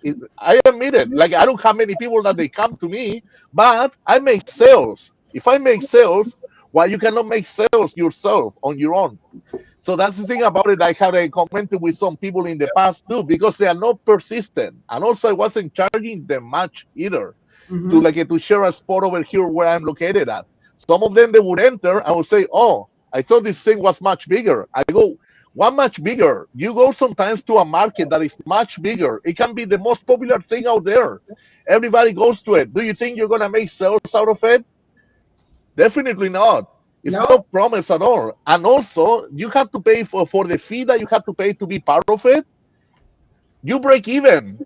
If you're lucky, you make actually meet that price on it, right?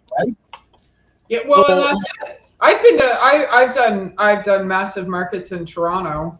yeah, I've done popular markets in Toronto where like I paid $120 for my table. okay, I went out there, I put all my books down, all my merchandise, and I didn't sell a damn thing. right, Been there, been and it's hit or miss. You know, you got to hustle.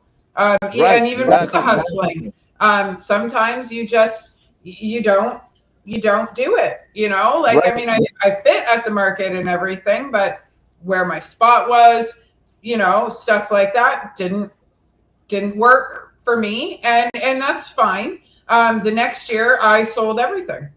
exactly, and So that's what it is. same market, Right, same market. So exactly.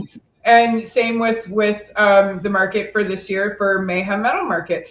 Last year, every fucking vendor did amazing. Every vendor did fantastic, right? Right, This year, we don't know what's going to happen. We have 30 Exactly. vendors, right? We have 7 bands now. We have a tattoo artist. We have the reptile rescue that's going to Yeah, be there. exactly. You got the reptile Like, rescue as well. so, like, I mean, we figured, okay, last year worked, so why not do it bigger? Exactly. You just go, basically, you just gotta push it to the limit, right? And that's what happens. One thing that I never understood, some people, I would see potential in their product. And sometimes they would have great product, but they didn't have the personality of being what is it, Yeah, it's receptive. Like they personality. wouldn't know how to welcome people. Sometimes they would expect probably people to go to the table and they have to greet them, kind of thing, right? So kind of some people that are not receptive, they are not they cut for it. Myself, I'm the kind of person when I see someone around the table or approaching, I go, hey, how are you doing? And stuff like that. Whatever you're Yeah, looking for, metal, punk, ghost, rock music, I got patches, t-shirts, things like that, and I name it. And people, just by talking to them, they get sold instantly because they see the enthusiasm, first of all. They see how you're greeting them, you're giving them a certain importance. The other thing too, you're just being yourself. You don't have to actually change your tone that's of right. voice. You have to be actually just natural. You have to be genuine. You have to be almost like you truly believe in your product. That's why you're putting it out there. Because if Well, you didn't what's up believe on it, yourself? why the hell bother, right? If you don't believe in something that you're promoting out there, right? Yeah, And yeah, the it's thing about is, selling yourself. If you and can't I sell noticed, yourself, you can't sell your product. right. So what happens along the years, and which is actually it can affect in a way in a certain thing, like it can give you a bittersweet in a way that you come across people that when they see you, you're working on something, building something up, right? They will come to you and they will start instead of say, would you consider? No, they say, I think you should do this. I think you should do that, this and that. And it was I go like a kind of myself, I was getting so fed up. Plus, I'm growing older. I was getting to the point of, fuck, man, am I ever gonna come across someone who's gonna say, hey, Rodrigo, you know what? You have a great thing going on.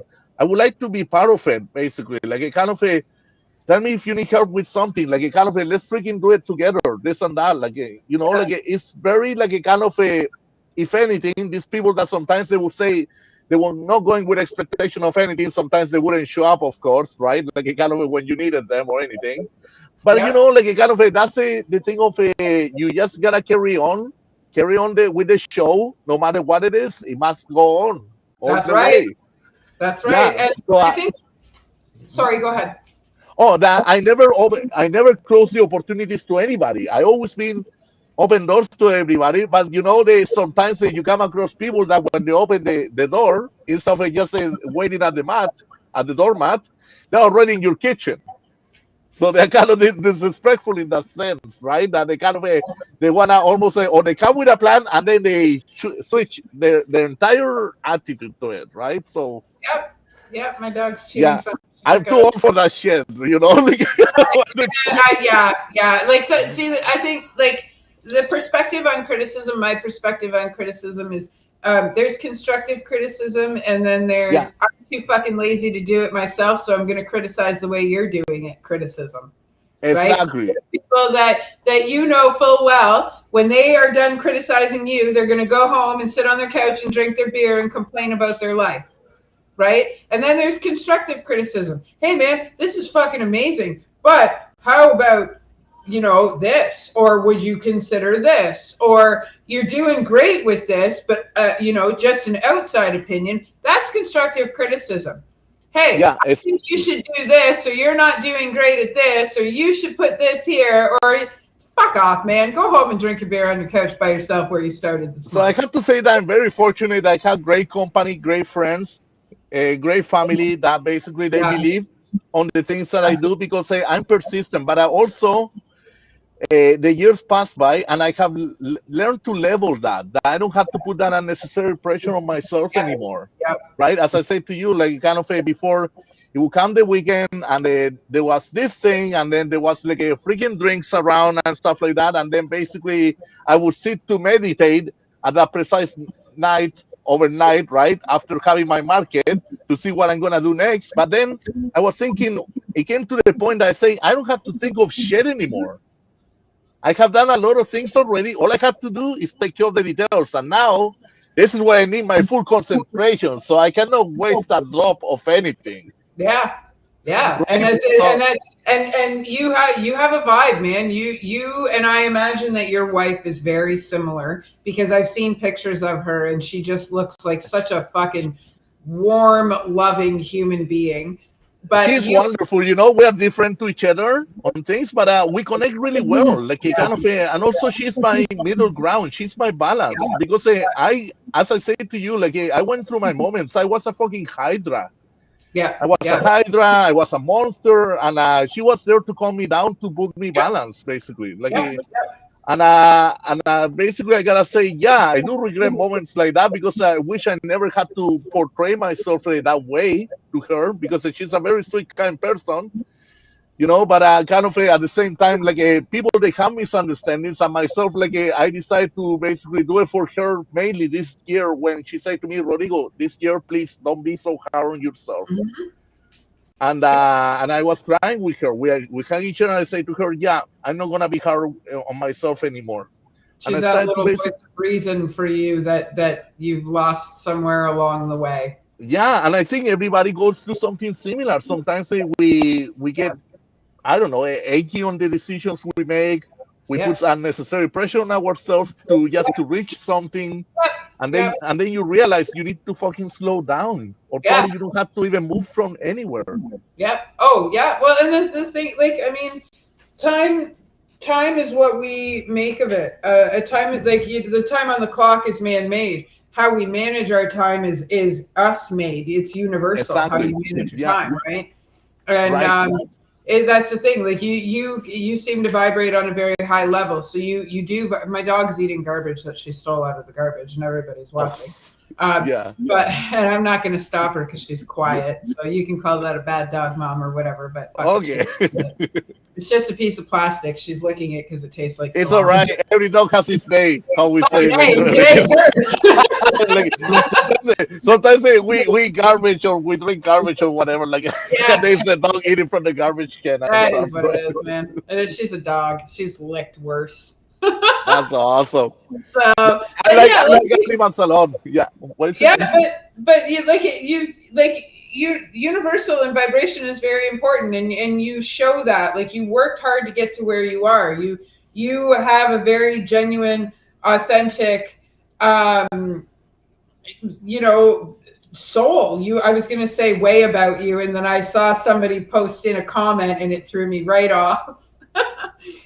But you do you seem to have that authenticity about you, and that's what made it so easy for us to get through.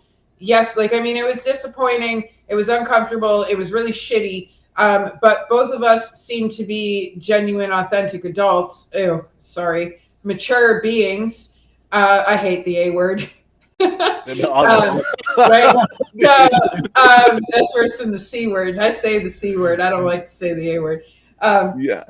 but and then that's what made it so easy because you are genuine, you are authentic, and you are just, you know what? Hey man, shit happens, things happen. Y'all are okay. Everybody's breathing. Everything's fine, and we reschedule. We get through it, and that's why I like we're booking into October, and there was no fucking way. There was no way that we were not going to do this until October after all the time that you had waited.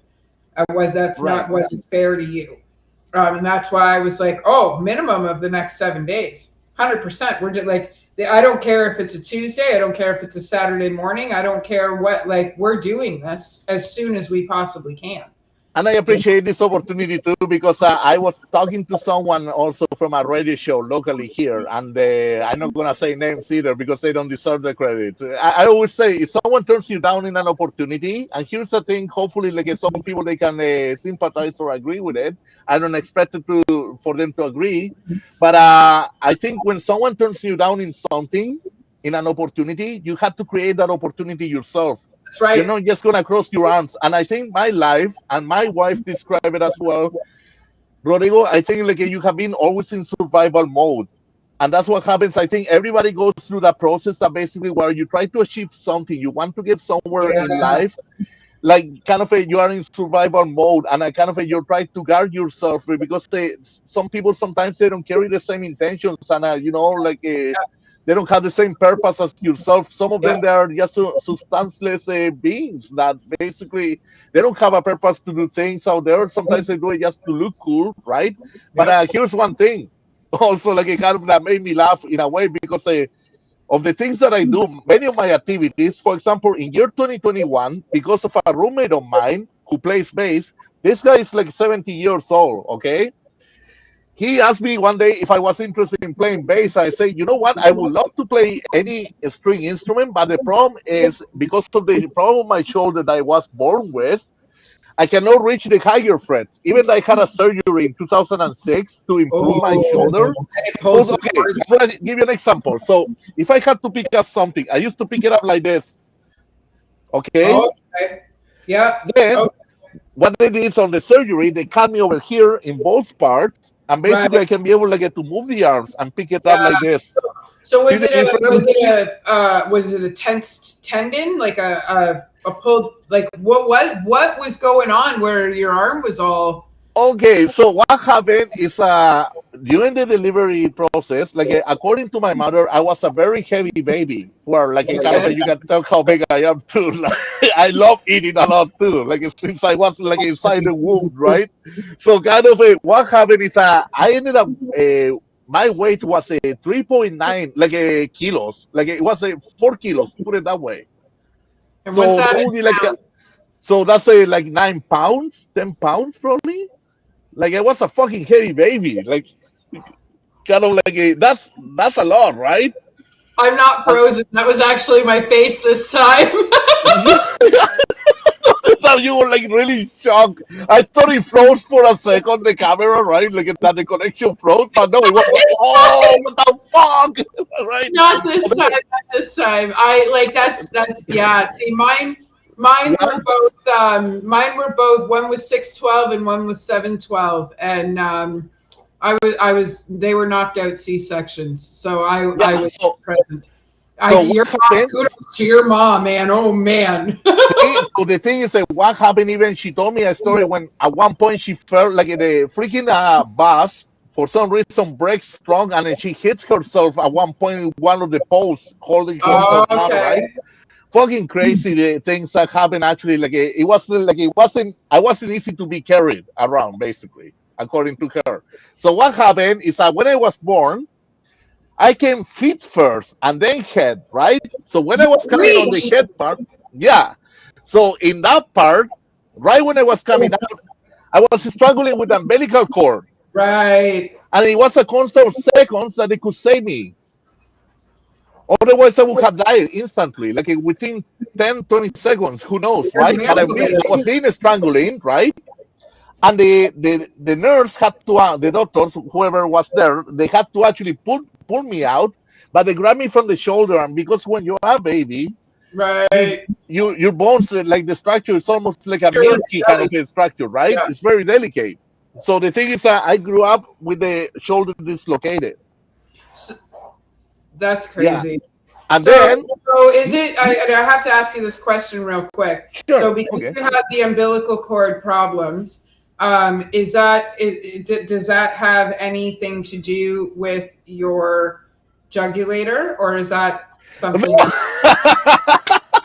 I like that. I Or am never I know just the putting shoulder. it together for you now? No, that's crazy. Okay, so what happened is that what I was going to tell you. Okay, before jumping to my name there. So what right in 2021 when my Mm-hmm. friend asked me like, hey, are you interested in playing bass, and I told him about my situation on my shoulder, that actually I didn't play any instruments, string instruments, because I wasn't able to reach the higher frets. I mean kind of the lower notes, right? Right. So what happened is he was trying to introduce me to a left-handed bass. I say, no, I don't like it. I would like to just grab the right-handed bass and just play it on the opposite way without changing the strings. And in Right. which it has resulted for some people to be something unorthodox that I'm doing, right? So suppose like a kind of if I show you right now, if I had to grab one of my instruments, right? If I Yeah. had to get this instrument, this is the right-handed guitar that I'm supposed to play, right? Right. But I play this way, and I didn't Do change you the play, strings at all. do you I play didn't. backwards and upside down?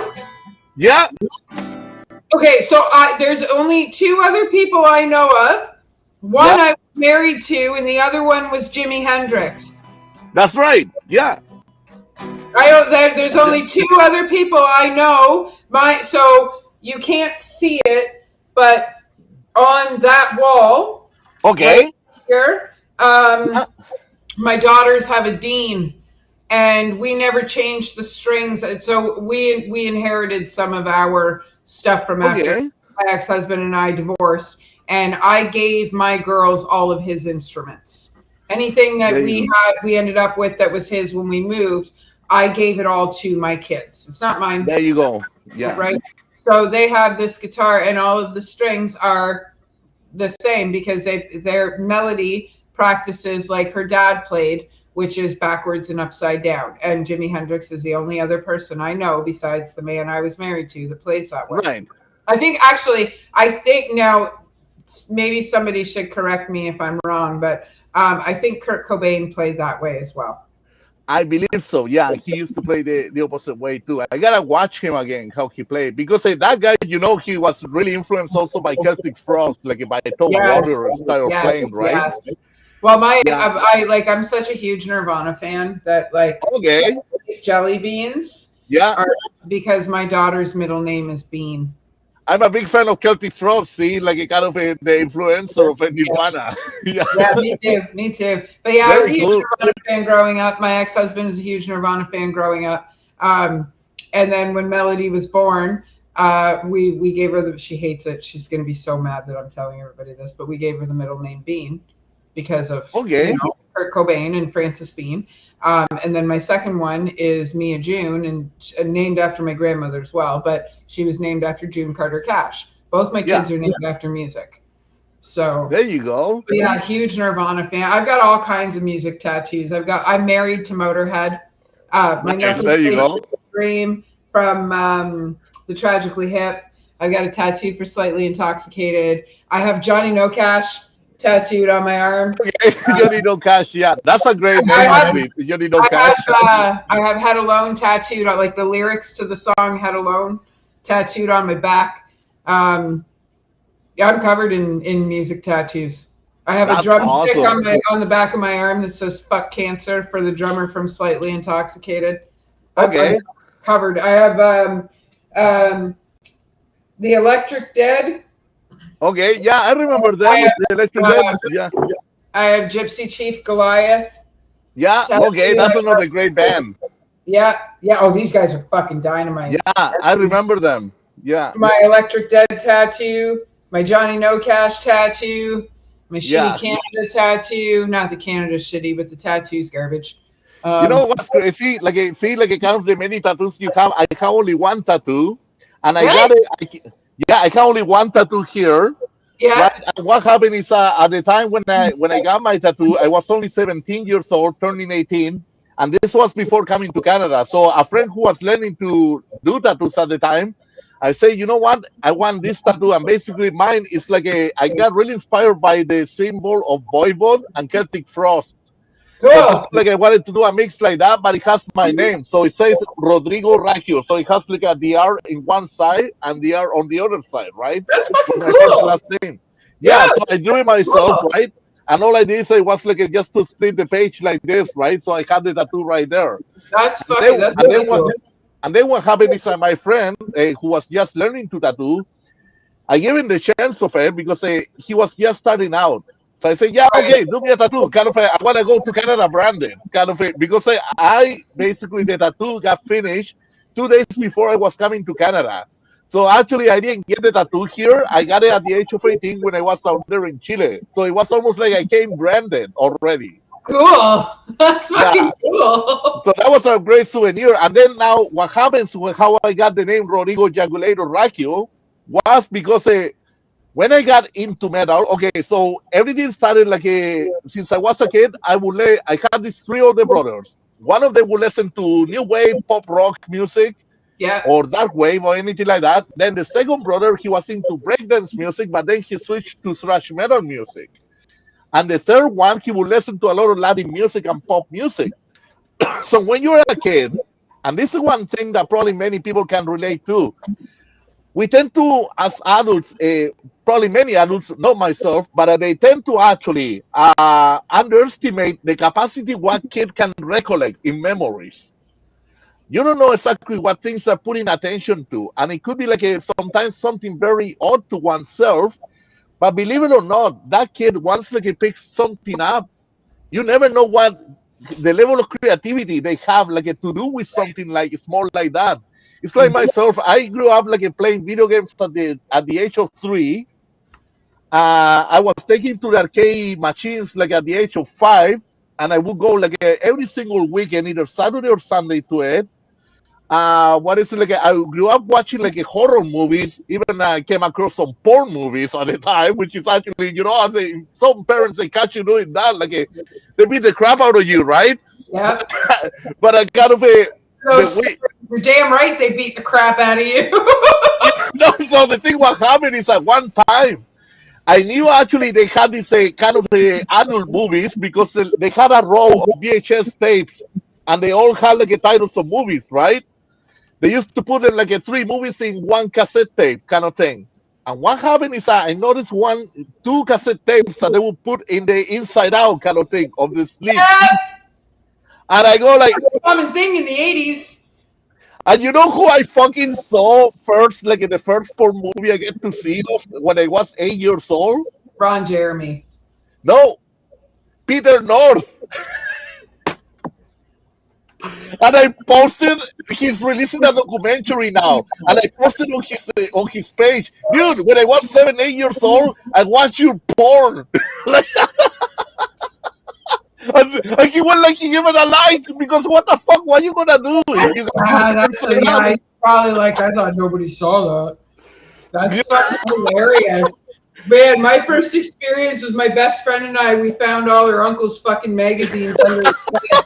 And instead of us leaving the room, we were like, "Oh, what's this?" And boy, did we get an ass whooping by her mom when she found us in the room wondering what the fuck we were doing, because we didn't know what we were doing. We were kids. We were like 6 years old, right? Fucking crazy, right? But I kind of because looking at boobs.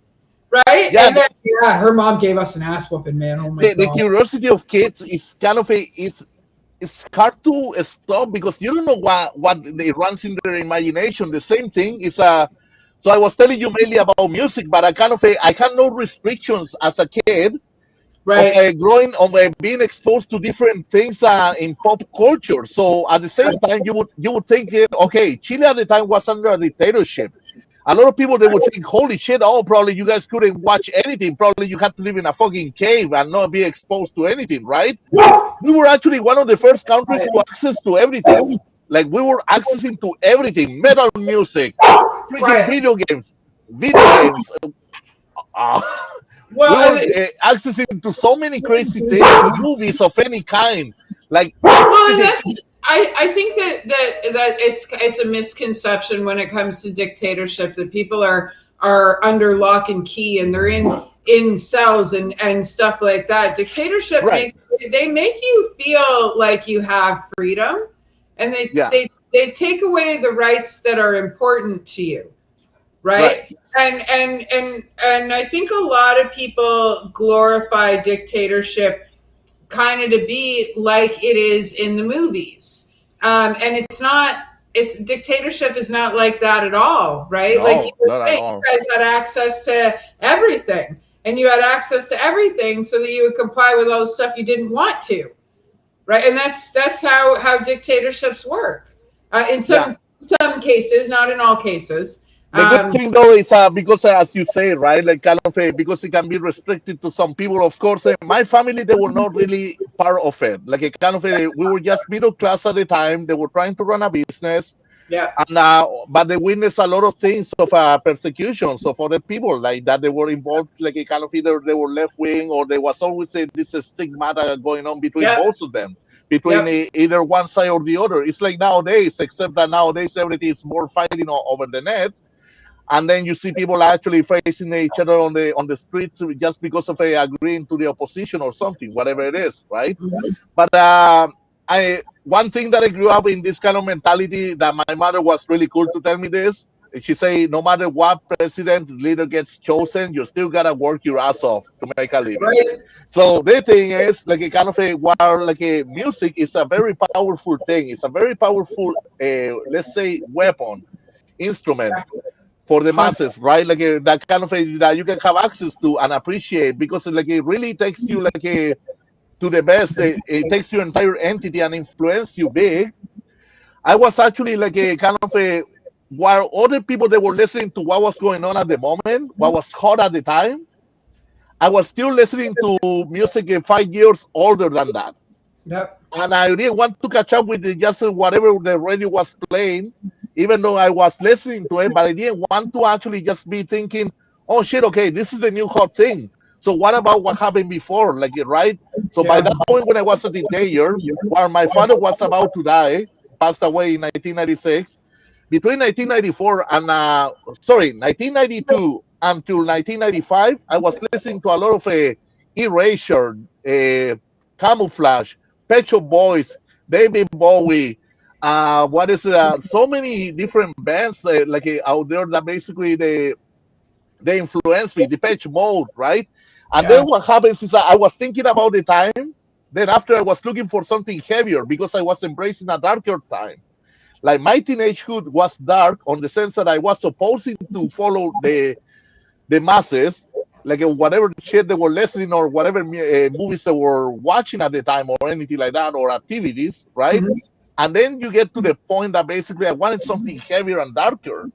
And industrial music came along the way because one of my brothers, he came from the United States and he brought a bunch of fucking CDs. And I go like, what the hell is that, right? And I start going through the CDs and I find Ministry, like Psalm 69.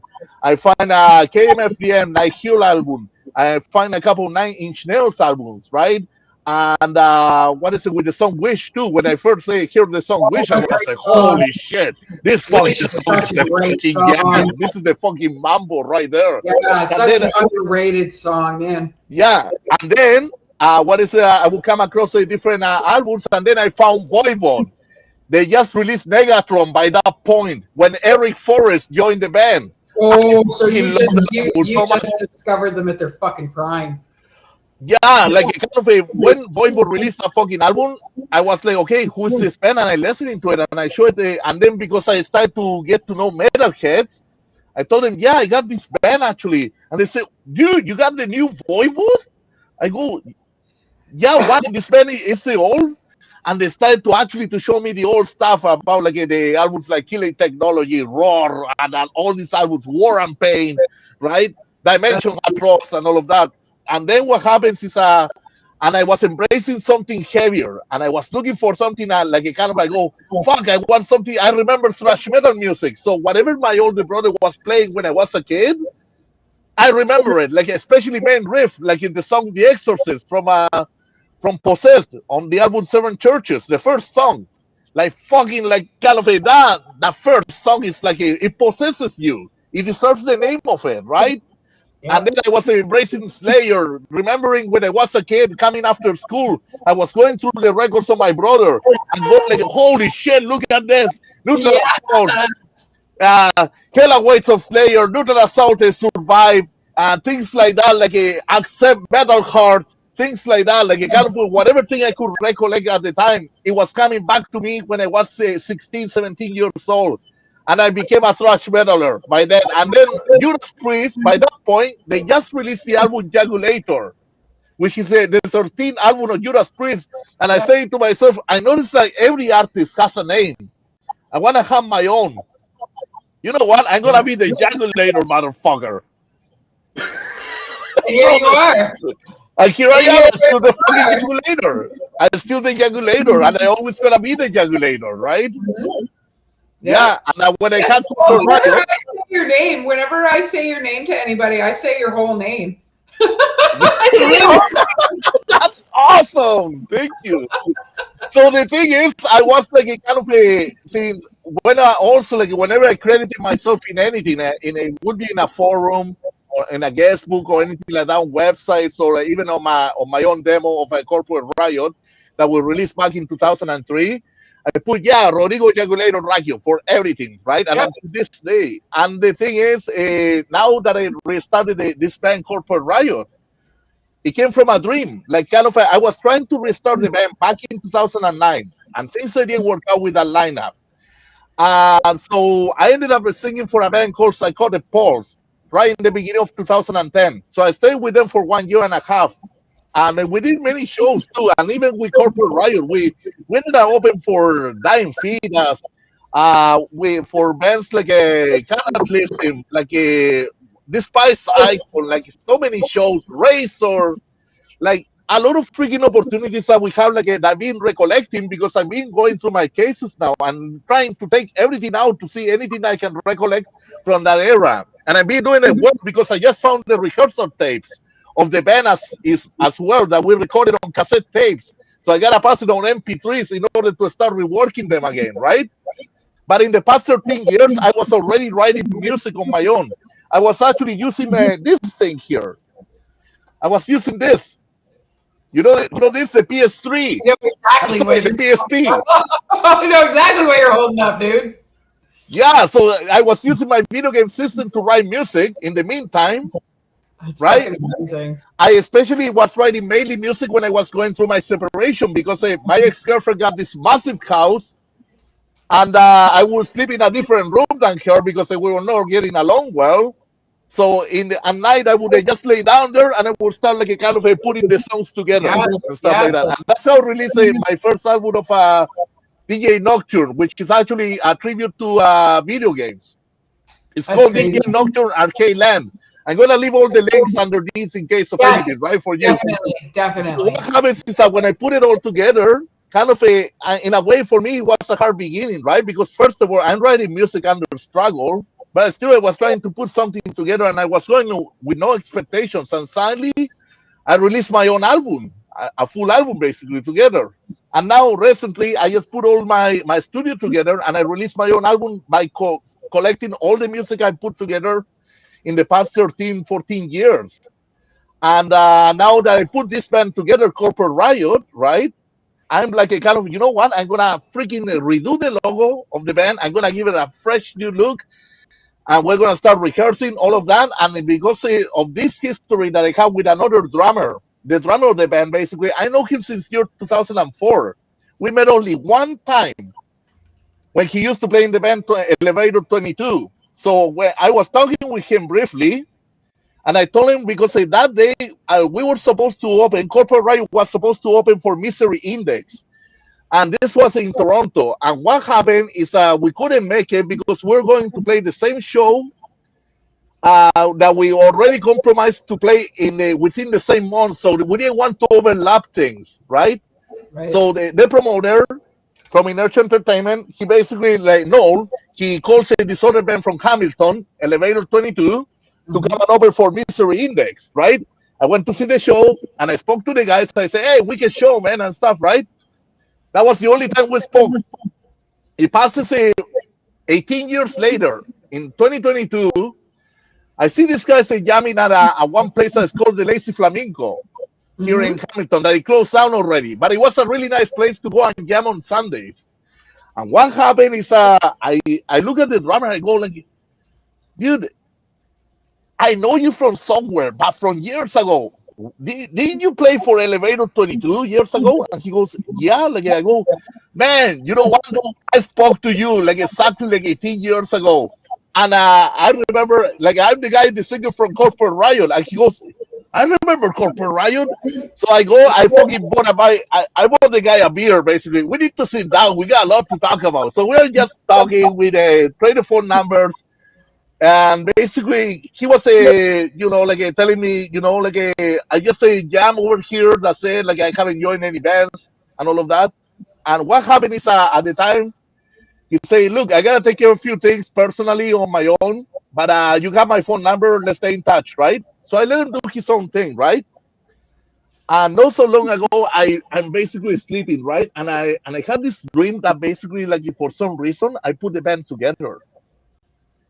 And I'm like, I woke up the next morning grab my cell phone and I thought of him right away. I say, I'm gonna contact to see where this guy is up to right now after 2 years that I haven't seen him.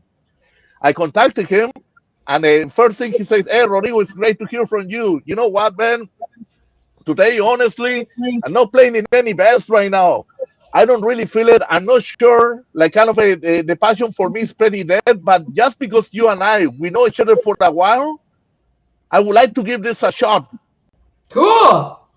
And we fucking put it together. And then we got the guitarist, the younger guy who actually started with us like recently. And then we got this other guy, bass player, who is older than us. But I kind of, in the end, when on those years, when I had the band first, I was the oldest kid in the band. I was only 21 years old, 22 years old at the time. And the rest of the guys, they were like, the drummer was 15 years old. The bass player was the bass player was 15 years old. The drummer was actually 16, 17 years old. And the guitarist was around 18, 19 years old at the time when we first started. And some people, they would say, like, man, how can you play with younger guys and stuff like that? I'm like, dude, you have to think that actually, like, you got no idea. You cannot underestimate the young minds out there, because they got more hunger. Like, they really want to get out there. Like, they do anything possible just to get out there, like, to represent something. So well, yeah, they're eager. The young ones are eager, right? They want to impress you because they want on those fucking stages. They're right. Exactly. So then, the young ones and the veterans, all the in betweens, they still got some work to do. But right. So then what happened is like once the years pass by, right? Like 2 years later, kind of things were not going great as a unity anymore, right? So kind of the guys, they decided to actually break up the band, but I didn't break it up.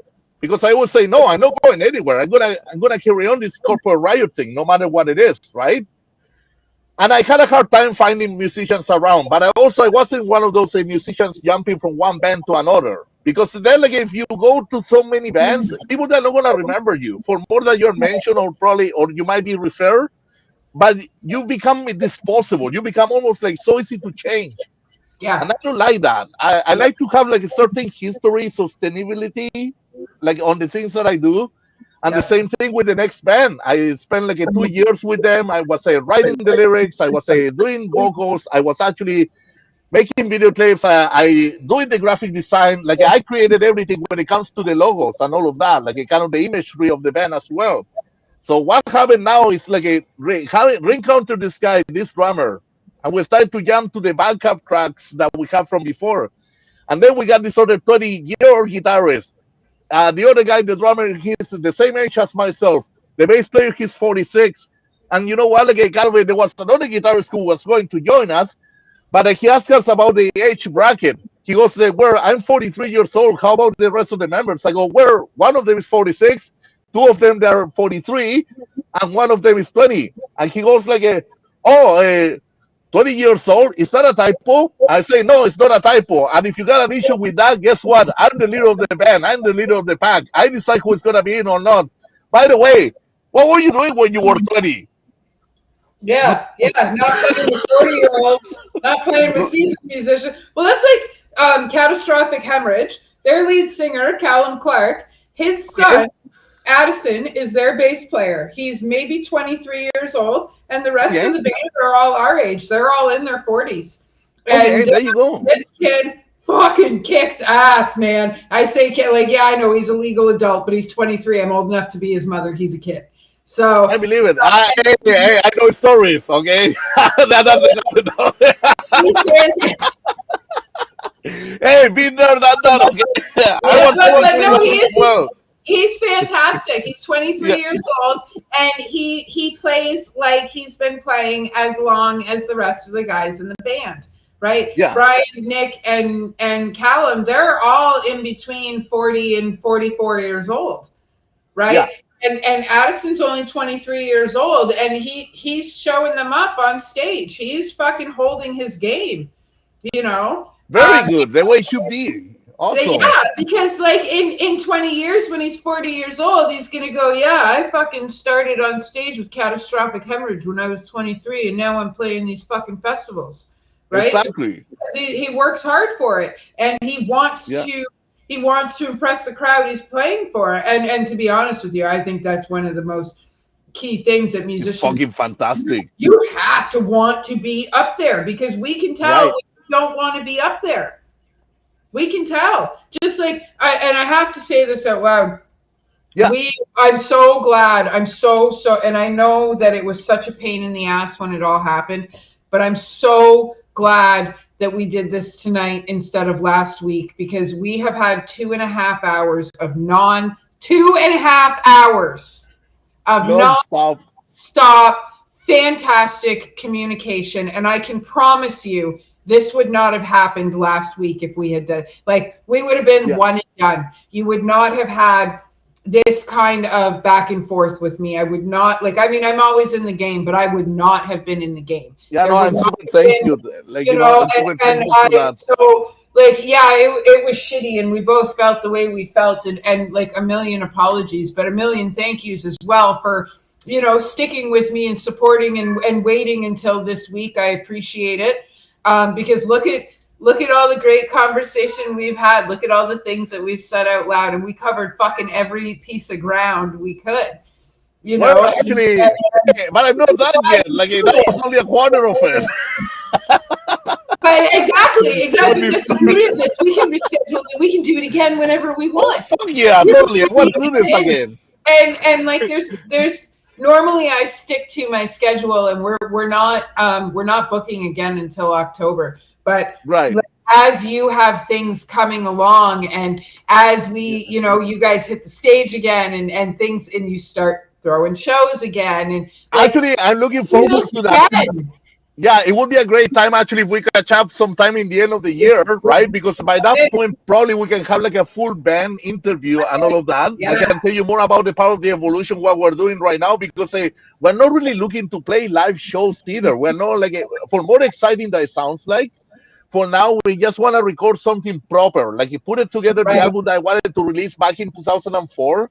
So we're putting it with new ideas, something fresh, right? Up to date. Not necessarily up to date. We like our shit raw and all as well, right? So kind of we like that kind of thing. And not like a triggering the drums or bullshit like that. Like, we like our stuff like organic, right? And also, we don't even play with the metronome. Like, the drummer and I were talking about the recipe. We were saying, fuck, man, like, it's really hard to have a friendship with the metronome. What do you think, drummer? And the drummer goes, Mike says, like, no, man, fuck that. I don't like to play with the metronome. I say, good idea. Let's play with the heart, man, because that's the idea. Like, let's play with the fucking heart. Well, it's way better. It's way better when it's raw and authentic. I much prefer, like, I don't know. I much prefer the live off the floor. I want to hear the raw in your voice. I want to be able to tell you how many cigarettes you smoked before you got on stage. I don't want to, and this is why I prefer to go see bands live first before I listen to them recorded, because I can tell you, all the bands that I listened to recorded, and then I went and saw them live, and I don't know how I have this track record, but they were fucking not my favorite, right? Yeah. And all these bands, like, and I've seen 2,000 plus performances, right? And like repeat bands, I've seen fucking Slightly Intoxicated 43 times, like repeat bands, right? But I've seen 2,000 performances, and I almost lost my train of thought. I don't know. I'm so metal that I've seen more than 666 concerts in my life. Oh man, and what, like, and do you go to 667 or do you just leave it at that? You gotta leave it like that. You gotta stick to your number. Totally. And it's okay. I come blood. I'm so metal that I come blood. Oh man, this has been fantastic. I'm so grateful that we waited. I'm grateful too. Thank you so much for Amanda. Seriously, I won't take much more of your time, but I would love actually to have another interview in the future, like to tell you shenanigans or whatever. Yeah, no, let's do it. Let's do it for sure. So Yeah. we can find the Devil's Cellar in Hamilton. We know what you're up to because you're on Facebook and you're keeping everybody That's up. right. And you can come only under appointments only. Like you gotta contact me first and see if I'm here or not, right? Like Okay, because good to know. I can have some people showing up out of nowhere. I go like, I wasn't expecting you. Oh, well, Yeah, I'm that guy. I'm that guy who will just like, I'll be stuck to your door. yeah. Let me I don't even answer the door. Actually, I don't answer the door to people. If they show up out of nowhere, I go like, in. where? Yeah, but with I, my face pressed against the I glass, don't remember having an appointment window, with I'm you. sure you'll let us in. Yeah. See this? I don't have time for your bullshit.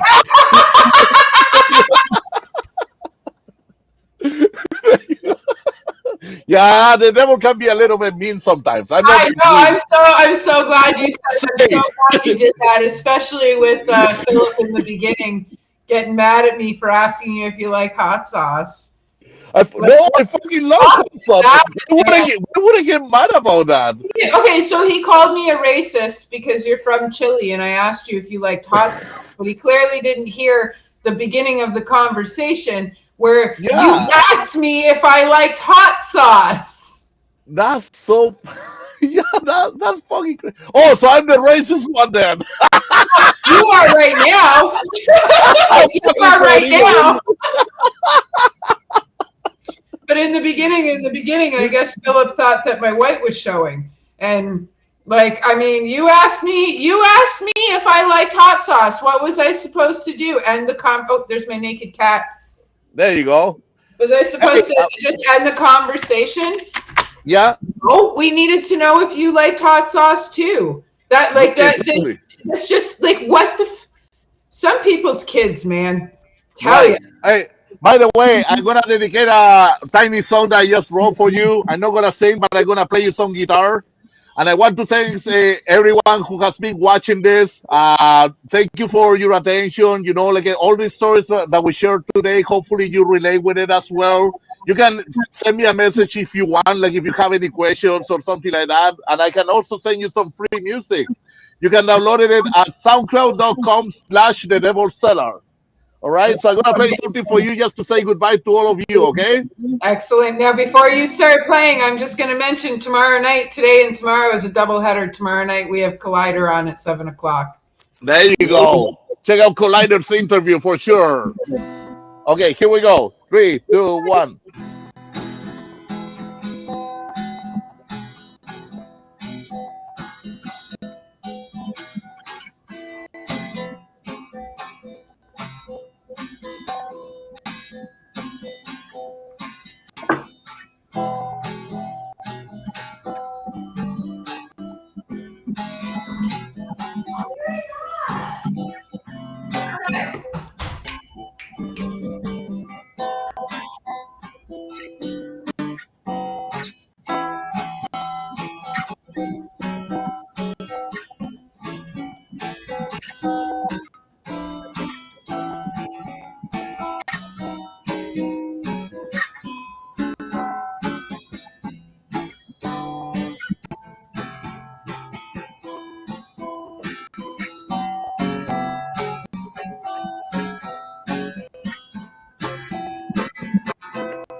That's something quick for you guys. That's it. Awesome. Fuck it. Thank you so much. Thank you so much, guys. Take care. Absolutely. You can find Rodrigo all over social media. You can find Sophie. There we go. That's how you know it's there time. You go. That one. Exactly. That one. All over social media. You will see us with Collider tomorrow. Not sure who's on the show next week. We do have Dayglow Abortions coming up on May 11th at the Warehouse. We have a show announcement coming up for the Warehouse on Friday in June.